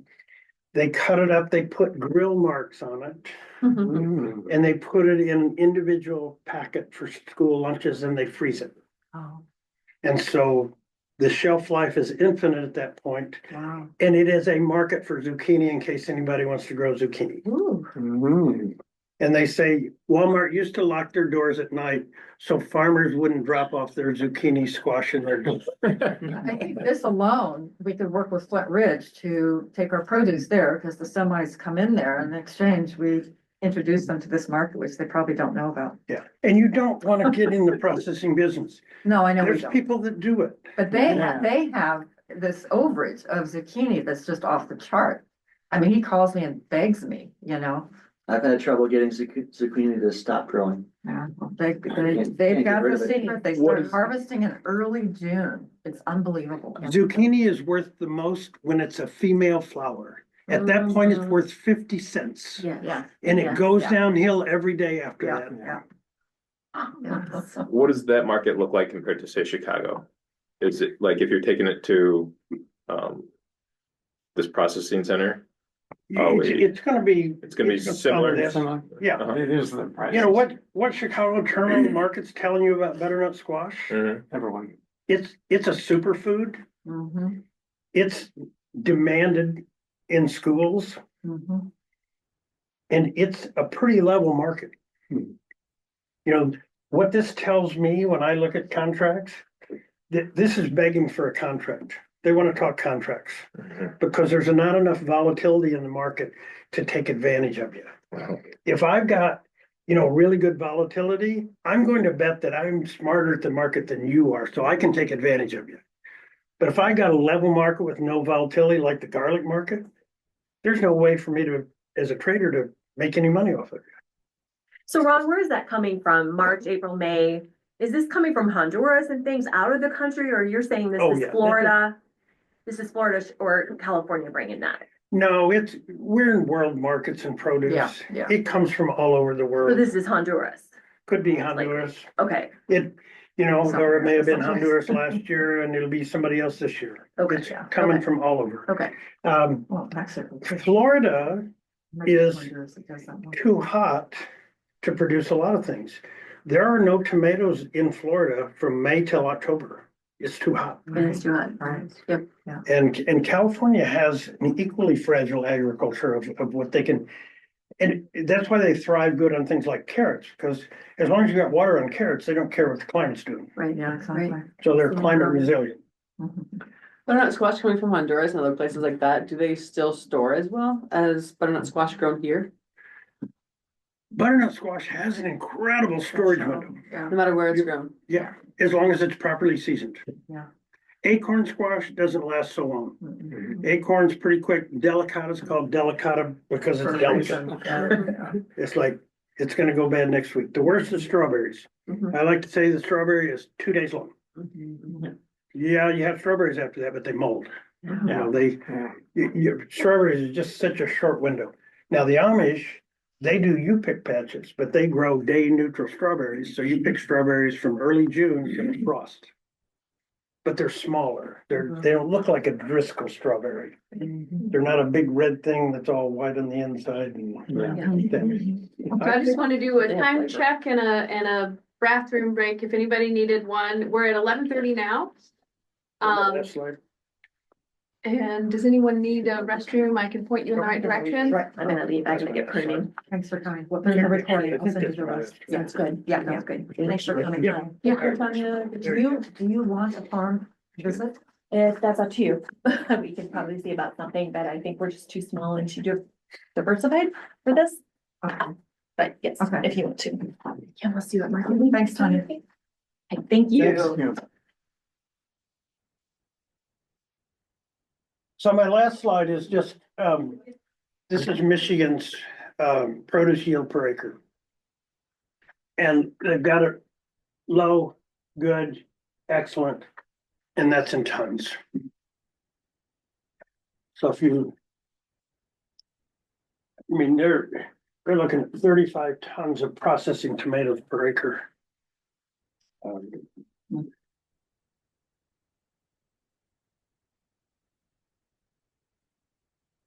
And I would say, you know, we can unpack any of these in terms of opportunity, but I think what goes with it, you know, is we got to look at the production aspect. We got to look at what kind of harvest we're going to have, what kind of food safety. And I didn't mention food safety today, but I've been able to argue our case successfully in almost every case that if we're GAP compliant, we can wait to be GAP certified. So on our farm, we keep a GAP certification manual there. And if somebody's interested, we can show them what we have for GAP compliant procedures. And we do have procedures, and we make everybody sign in that's on the farm. And there's a whole lot of really good ideas. There's another certification that I've worked with a lot over in Michigan. It's called MEAP. It's the Michigan Environmental Assurance Program, something. And farms get MEAP certified. And then the state pays for a white sign that goes outside their farm. It's very attractive. It has the farm name on it, and it says MEAP certified. And so, you know, there's a lot of agritourism in Michigan, and when they have visitors come to their farm, it means a lot to the farm to have the state's MEAP certified sign out front. Mm-hmm. So I'm always giving Bob a lot of suggestions. One of the things I'd like to see is a Southeast Iowa food web sign with a farm name. And so when farmers are participating and are successful and in the market, somehow we use signage because we have hybrid seed signs around all fields. Yeah, absolutely. We have all kinds of other signage, but why wouldn't we figure out a way to have some signage to say, you know, look, this farm participates. I mean, after all, as we scale up in Southeast Iowa, it will all get a lot easier. There'll be more machinery available. There'll be more services available. There'll be more packing sheds, infrastructure available. Wisconsin has some really good packing sheds, but currently they're going through the same evolution that Michigan did. You grow to the point where you have someone running a very productive, profitable packing shed, and then the big guys start to nest with the individual farms and they put you out of business. And it's a natural evolution, but so how do you anticipate that so you don't overproduce on your sheds? I mean, how do you look at the market and try to see where those trends may be? I think you really have to limit capital exposure. Okay. I don't, you know, you Don't overbuild. if you're gonna amortize it over the next 20 years, you may not get 20 years, you might get 5 years. Things tend to happen quickly, and, you know, American agriculture has tremendous ability and capacity to do the wrong thing in a big way fast. They can trounce markets really, really quickly. And I was amazed at how many farmers jumped into hemp. I was getting calls every week. And why are you growing hemp? Well, they say we can legally grow it, but no one said there was a market. Yeah, exactly. Not anybody with any credibility. And I was dealing with farmers in Kentucky that said, you know, we've been growing hemp ever since they made us quit tobacco, and there's not enough market for our hemp. And they grow a Why lot are they in letting Canada other too. people grow hemp? Huh? They grow a lot in Canada too. Yeah. And so all these farmers jumped into hemp, and I'm saying, I'm glad you're open to something besides corn and beans, because when hemp fails, then maybe you'll think about something else.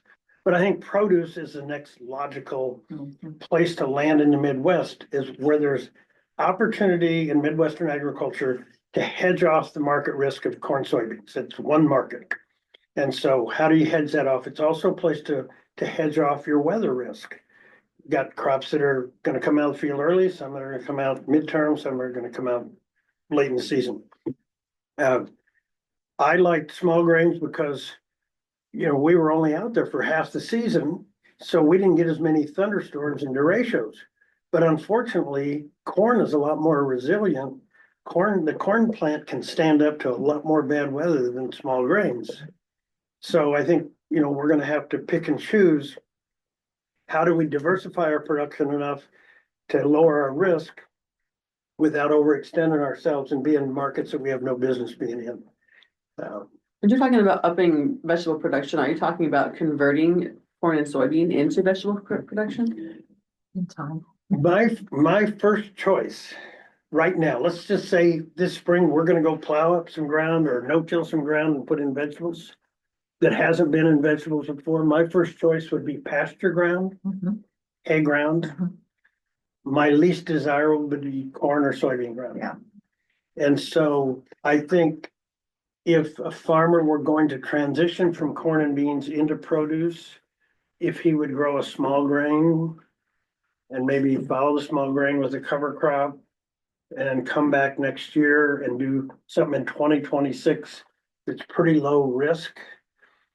But if we're gonna get 1 million acres, majority of that's gonna come out of corn and beans. Mhm. Mhm. And so are we kind of aiming for this season, spring, to work with growers who are willing to grow for a market that you identify, that we identify? And are we trying to keep it, you know, in Southeast Iowa? Are we trying to, you know, capital city Hy-Vee? Or, you know, where do you see the produce that's grown with our growers here in Jefferson County heading?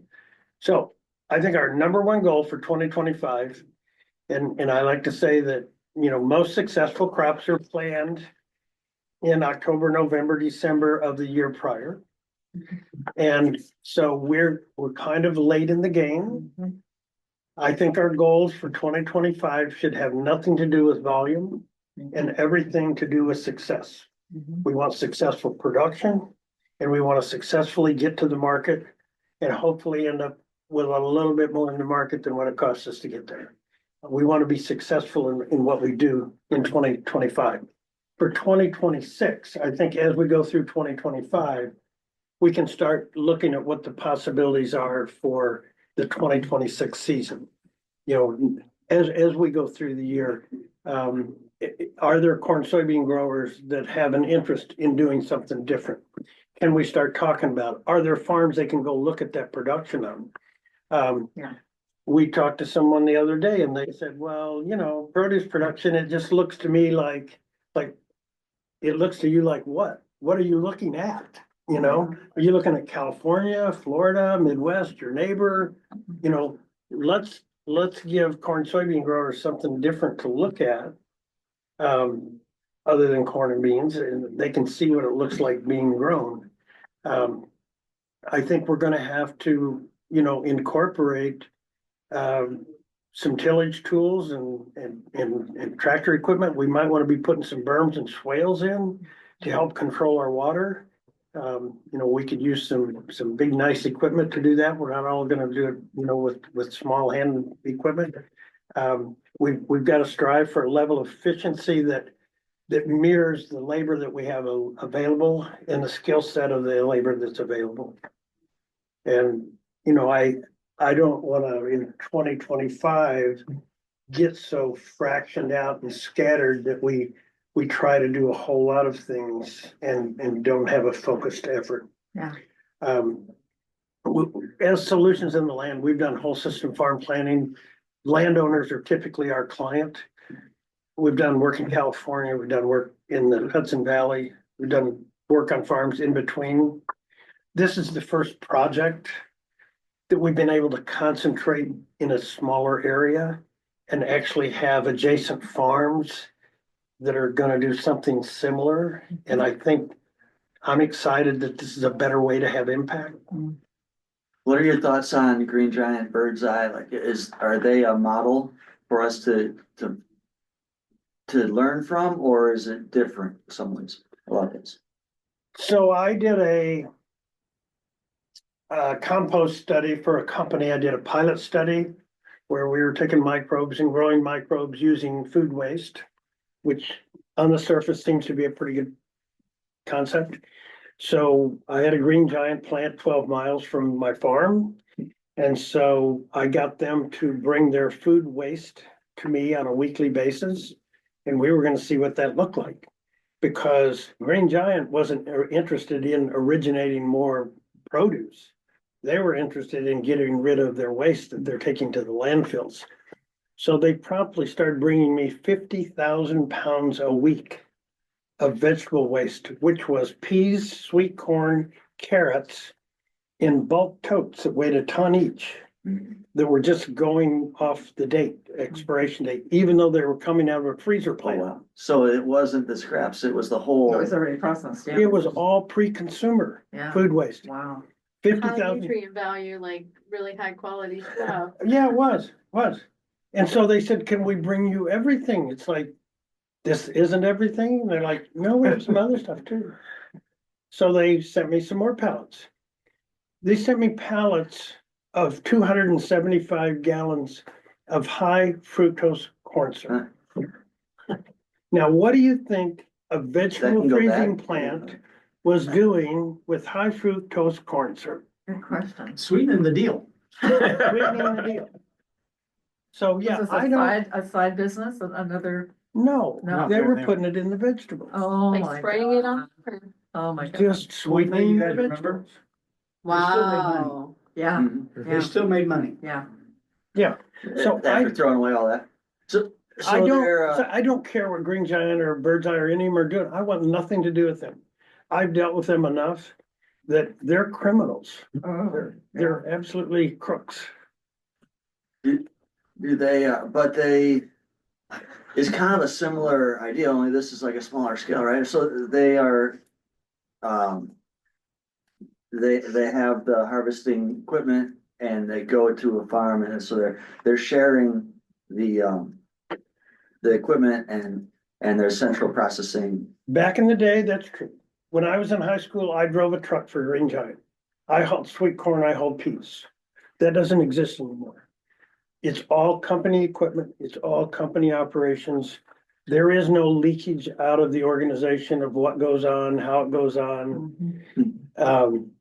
They sent an army of people out to inspect what I was doing with their food waste. They had to certify all kinds of stuff. They were more about safety, worker safety. You know, while they're putting high fructose corn syrup in their frozen vegetables, so the kids will eat it. Mhm. And it's they're anymore, I mean, they're all owned, you know, there's just a handful of companies that own all the food Yeah, companies. absolutely. And Green Giant was Pillsbury's before it became General Foods or something else. In the Florida, orange, in the Florida citrus business, there's only two buyers down there, and that's Pepsi and Coke. And does Pepsi and Coke want Florida citrus to survive? No, because they can take high fructose corn syrup and Yeah. make soft drinks, Yeah. and they have to pay the That's farmers like for cheaper. orange juice. Last So, question, frozen vegetables. The only place I can get organic frozen vegetables here in town is everybody's. Walmart and Hy-Vee doesn't have them. Is that something we should think about? I would certainly think about it down the road. Snowpack. I would put processing right in there with transportation though. Before you enter into that business, you need to understand how efficient it is now. Yeah. So they're not all Green Giants. There's Harvest Foods. There's other people with integrity that are doing really good things. And I'll guarantee you, to provide 366,000 lunches daily in Chicago Public Schools, Harvest Foods is very efficient and you know, they have a lot of preference for organic. They're not 100% organic. But Oh, we're gonna excellent. see, did you notice I didn't separate organics out from conventional? Yeah. You know why? Totally. There's almost no difference in price. To the farmers. The buyers, they put as much value on local as they do organic. So I only have two questions. Let's follow up with this one first. Let's say that Steve decides he wants to trial a few acres of whatever produce you recommend for his land. He has to, for his certification, he has to rotate. So, but can he sell his produce as not organic? Can he just sell it in the market? But he can sell it as organic. Yeah, But okay, here's what I preach about organic all the time. yeah. If you have a buyer that will give you a price premium because it's organic, by all means, Oh, sell of it course. organic. Yeah, yeah. Don't be surprised. Go into any grocery store and look at organic carrots versus conventional. They're the same price. Yeah. The organic, Cal Organics, they ship so much organic produce, they've driven the organic prices to conventional prices. Yeah, totally. But if you have a buyer of integrity, like CCP, who they're purists, they say, no, if it's not organic, we don't sell it. They have to pay a higher price for organics. If Steve would grow organic green beans and we sold them to CCP, you're gonna get a higher price than conventional. That's that carve out in the market, but if we look at it in broad terms, the trend has been for organic produce to equalize with conventional. What about Question. natural grocers? Excuse me, Bob. No, just a question. One of the things that I thought about is part of the reason to think about the Chicago terminal and these other buyers is to get our activity to enough scale so that we've got reliable production so that we can fill local markets rather than focus on a smaller market, which inherently is potentially more risky. Is that a good way of thinking, or how do we think about how we're doing this thing, and on a little bit longer timeline? I haven't met your manager of the local Hy-Vee store. But if we subscribe to these marketing techniques and handling techniques, the Hy-Vee guy is gonna welcome us with open arms. Yeah, at the store level, we don't have to have GAP certification right now. That could change. But if Hy-Vee corporate were to bring their semi from Sheraton down here, then we would. Because they But go, there's a lower level, it's a USDA gap, and there's what, an HCAP or? HCAP, harmonized gap, Yeah. but we're doing everything to HCAP. Everybody's, Yeah. HCAP is the Yeah. gap, Yeah, but it's all negotiable. and then so, yeah, my second question was, for Harvest Foods and CCP. Do we need GAP certification for them? I would say probably both, we can be gap compliant initially, Good, okay, good. because Steve may not appreciate this, but in my orange grove in Florida, I'm transitioning to organic. I'm in my second 5 years now. I'm still transitioning to organic. I don't know how long it's gonna take. But nobody in Florida has figured out yet how to grow oranges organically. I'm on my third million, but my first two were flops.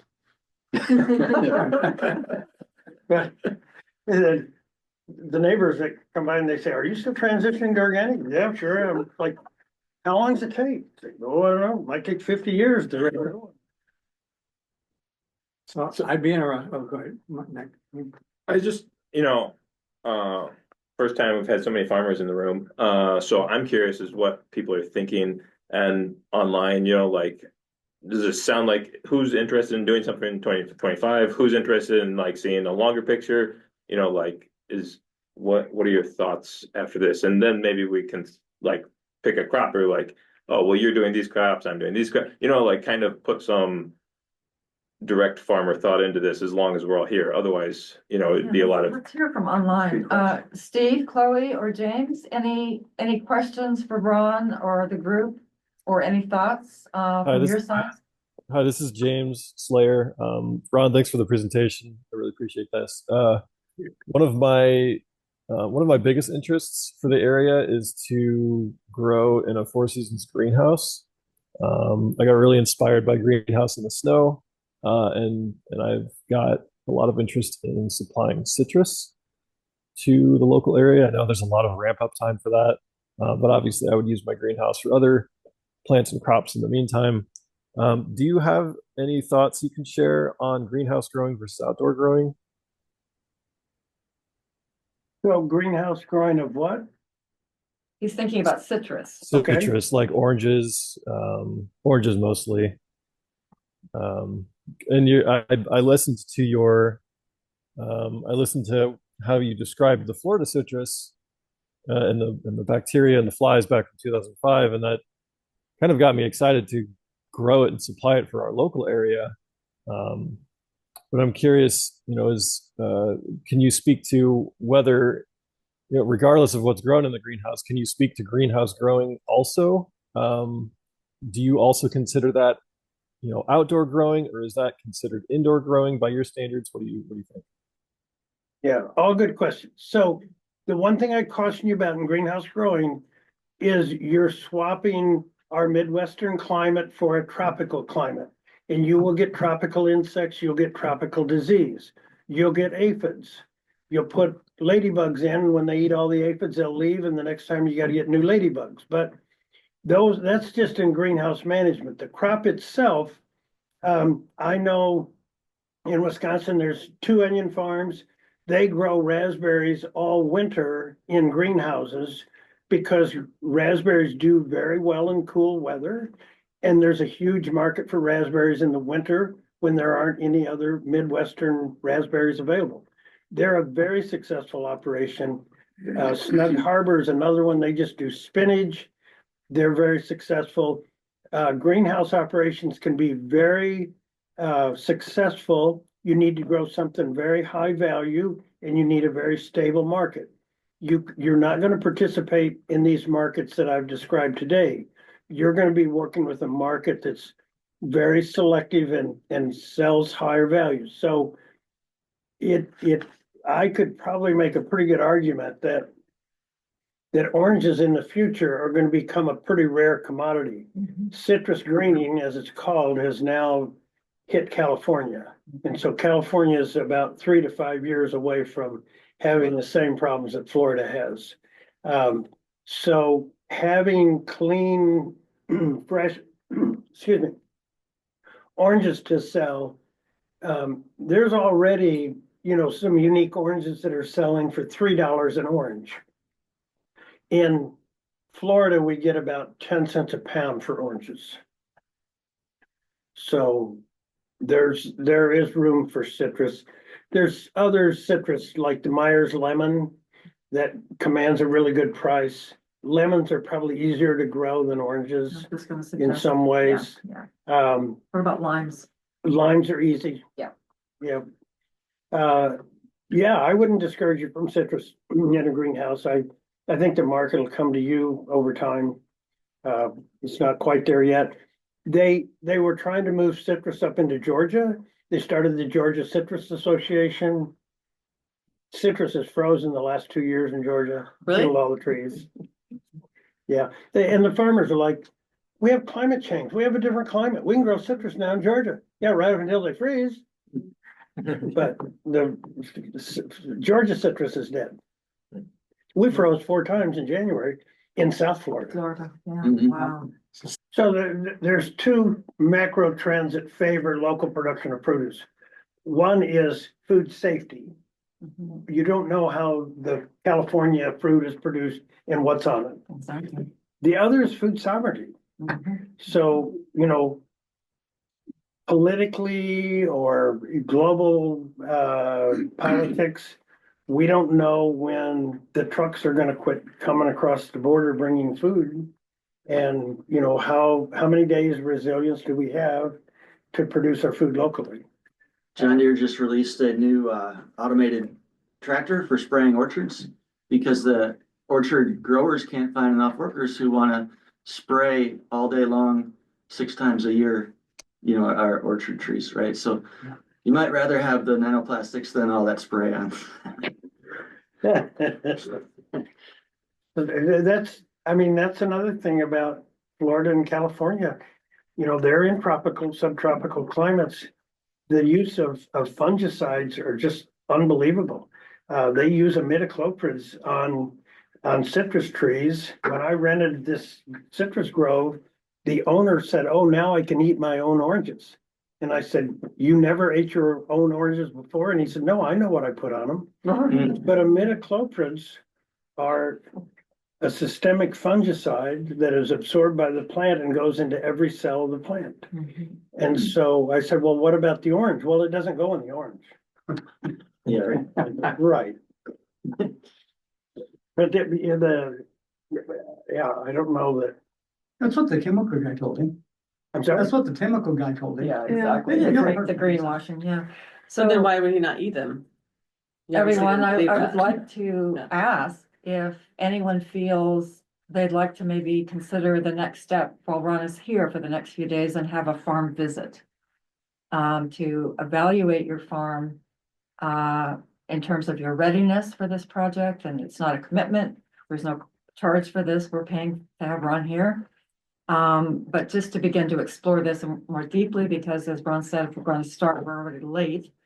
And we want to get seeds ordered as quickly as possible. So forcing, but not forcing, but to see, who's interested, who might consider this, whether it's for 2025 or 2026. We'd love to come Yeah, out and have a visit. I'm happy to visit with anyone that'd like to, individually drill down a little bit more on Yeah. what the opportunity can and does look like. I'll sign up. Yeah, let's get on the piece of ground. Yeah.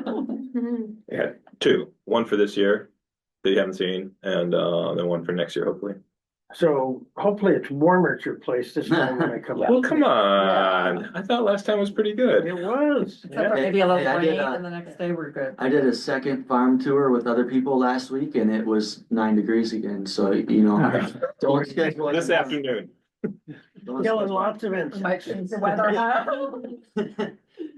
As a farmer, I'll say I'm not prepared to do any more farming than I already do at this point for years, Yeah. depending on Well, if I get tired of Let working me John Deere. qualify, you might have the ground that you would Yeah. like to see this project begin on. And so that qualifies also. And I Yeah. think you've offered that already. Yeah. Yeah, And I'll help with assistance in some ways, like I've got some equipment Yeah, and whatnot. great. Well, and the other thing I think that we want to be conscious of is, there's competitive space when you're producing something, you're going to go to the market and you're in the market. And one of our roles is to step out when we get close to that competitive space. That, we want to assist in the production, assist in market selection and those type of things. But when it comes to that competitive space, everyone needs to feel that elasticity themselves and work with that. Which I'm not saying from the standpoint of saying that farmers have got to step up. I'm saying we have to have the discipline to step back Yeah, at that point. yeah. I want to visit with you before you take out of here, but we can. do that. Judd, what are your thoughts? You interested at all? A lot to take in. A lot to take in. It's quite interesting. Do you have land? Are you doing farming now or? Yeah, okay. We raise cattle, that's it. And for us, so cattle eventually relate back to soil somehow, it's maybe a little more complex approach to nutrient cycle and so forth, but. Yeah, I wouldn't try to get into what the cattle marks tell us. They're high. That's it. There's a guy named Nick from Asheville who's moving to the area. He showed up here at the collab last Yep. week. Yep. And he was farming in Asheville, fruit and nut trees, and I don't know what else. His whole farm was destroyed by the floods. Oh, wow. And so his wife and him want to move here. I don't know why. But Oh, I do. Why not? What's his last name? I don't know. Riley, Ryland? Right. Oh, is it really? Oh, that's amazing. So he wants to farm again, but he might be doing a different job for a year or two to try to get some money. Anyway, he said, let him know if anybody wants help, labor, or, he's interested. Has he been growing vegetables there?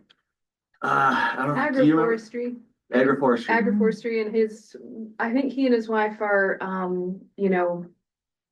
they tinker in herbalism as well, and so they've got some knowledge around medicinal. Okay. You said he had 1,700 acres of family land there, so I don't know how big the farm was. But And all was split I think he had cows too. Mhm. I just want to add something. For those of you who know me well, know that I value more of a local food system. Growing for our local markets, the farmers market, supporting those growers. This will be my fourth iteration or fourth model that I'm exploring right now and how to make success out of this. And it's truly the first one that I feel has the potential to be successful. Because firsthand on the farm, greenhouse outdoor model, large scale, selling to Whole Foods, selling to Roundy's, it's now part of Kroger's. Couldn't make money, just couldn't make money, mainly because there was so much upfront expense with the infrastructure around the greenhouses, around the wind turbine, all these things that at that time we thought we had to have in order to be successful. And I wasn't in there at the beginning when these decisions were being made. And I don't know at that point that I could have guided those decisions if I had been. But it was a very amazing experience. And what Ron is offering is really the best of both.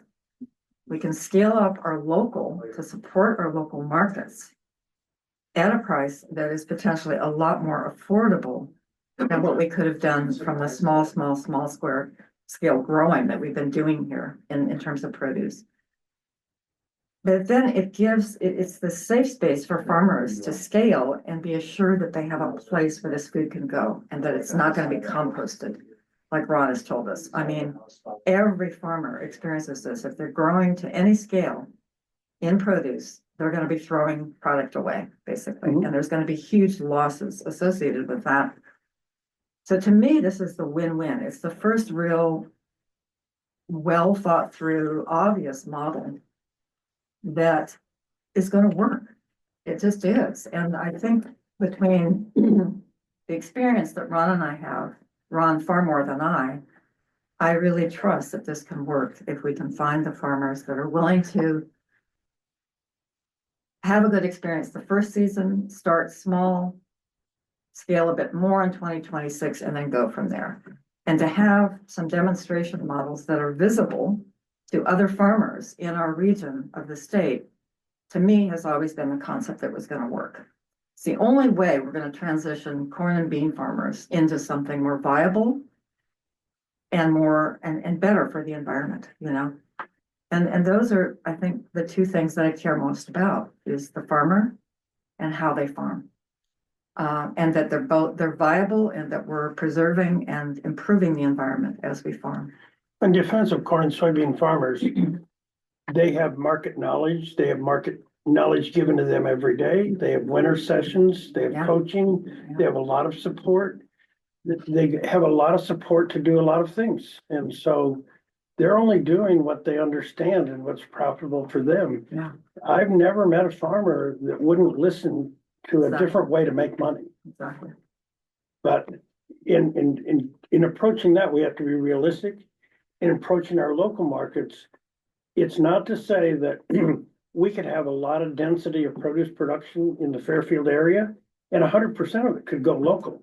Yeah. But only if we understand how the produce market works and how does it work in the Midwest. Yeah. Exactly. Because if you go into your local Hy-Vee and say, I want $6 a pound for my peas, he's just gonna know that you don't know the market. Exactly. And once we're in step with that, it's a lot of it could just go local. And so you can help us figure out which crops to grow, how to approach the market, how to get it packed and ready for market, and then, how to build on that. And do you think we need an aggregation space initially, or is this kind of like on-farm pickup? I don't think, I think, and this is answer to your question too, I think you have to let form follow function. And I see so much form being built out here, anticipating the function that never occurs. Mhm. It's, Yeah. Yeah, I think, I think we go slow at it. You see who can take the lead and do different things. I see some new businesses popping up. I think there's some for-profit businesses in here that individuals can operate and can support. Yeah. I think, the, people in the Midwest and the agriculture will innovate to the opportunity as long as they understand what the opportunity is. Do you see a need for plugs? For this? Absolutely. And when could we advise our local nursery to start orienting toward particular crops? I want to talk to your local nursery this week. She's away for a week at a conference. I'm sorry? She is away, the one that I have in mind, Tiffany Okay. Raines. She wants to be a part of this project. She's away for a week. It's her other job. But she grows incredibly stellar. And Tanya also and her husband grow starts. And then the Ingmans, who were going to be on, but they weren't, are also produce starts. Yeah. So I think between the three of them, but particularly Tiffany, I think could really do it to scale. So the Wedge one year, they had an automatic seeder, and so they went out and spent big bucks for an automatic flat seeder. Mhm. But they had 80 acres of vegetables, didn't make sense. Mhm. But so they started doing transplants and they were really efficient at it. But that's an untapped market. There aren't good suppliers of bedding plants in the Midwest where you can buy 144 10 by 20 flat to put on the automatic transplanter. They're just not, they're not out there.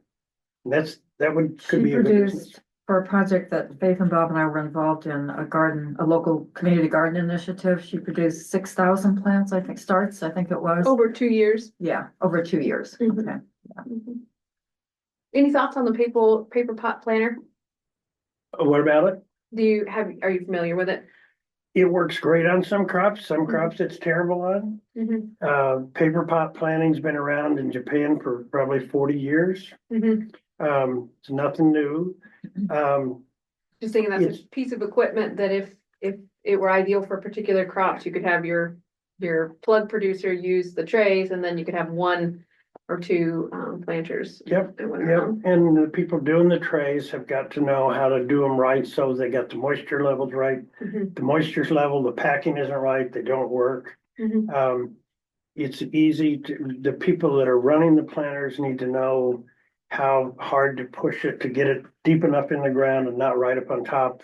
It's not mechanical, you can't put it on a tractor. Mhm. Depending on how wet it is, breakouts are pretty frequent. Yeah. The marking system is inadequate for cultivation close. Yeah. So it's funny because the paper pot planter, a lot of people, I had a horticulture guy at the University of Wisconsin about 10 years ago, was gonna quit his job and sell paper pot planters. And he saw so much potential in it, but for all the expectations we had, because we're gonna save labor in planting, then we gave it up in weeding. And we gave it up in other places. And Mhm. so the net effect of the paper pot planter has been really good in some crops. Mhm. And actually cost yields in other crops and has cost labor in a lot of ways. If we could mount them and use them mechanically, so we could cultivate tight to them. Cultivation, we went away from it in corn and beans. It's really a good agriculture practice. Yeah. It takes weeds out, it aerates the soil, it stirs things up a little bit. But in a typical produce, if you take the ability to cultivate a field away, you've really hurt yourself. Mhm. But yeah, I think there ought to be a lot more automatic ways to plant new plants. I can tell you the big guys, they have water wheel transplanters that are automatic and they plant 8 rows at a time. Mhm. And big water tanks on the side of the tractor and pump water back and plant, but they come back in there with new John Deere equipment right after they plant. And boy, they've got that cultivator set, they're not leaving more than a 4-inch strip in the middle. Practical farmers of Iowa, there's horticulture farmers all over the state who are doing that with, the little rubber fingers. There's a lot of them use the Alice Chalmers G tractors. And they've built little cultivators and that'd be easy to build up here. Okay, So Ron, with green beans and butternut squash, you would not direct seed those. You would do starts with those?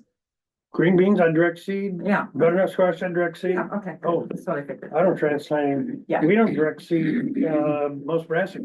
Yeah. I mean, we direct seed most brassica. Really? Yeah. Wow, okay. Yeah. And that takes, a jang planter Mhm. to singulate those small seeds. And your snap peas, you direct seed those, so That's a bigger we don't seed. really have to worry about plant starts that much if we select these crops that you're highly recommending. Unbeknownst to a lot of people, the 1240, 1216, 1280 John Deere planters that had metal seed cups. If you flip it over, it's a vegetable seed feed cup on the other side.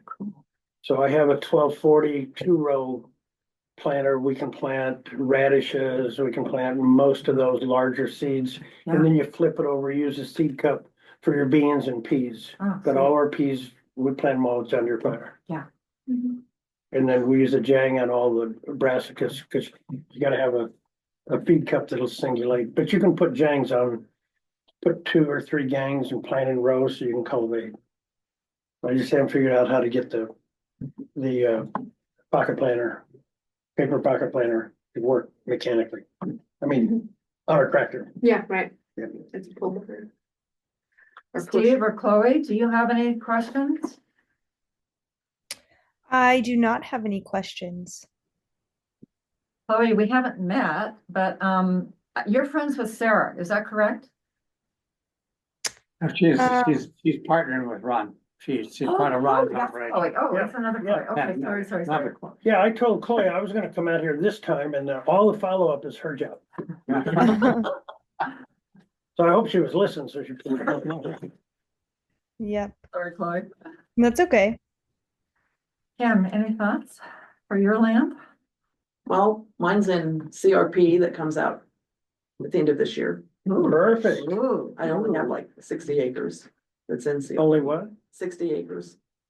So It's a lot of green beans. Yeah.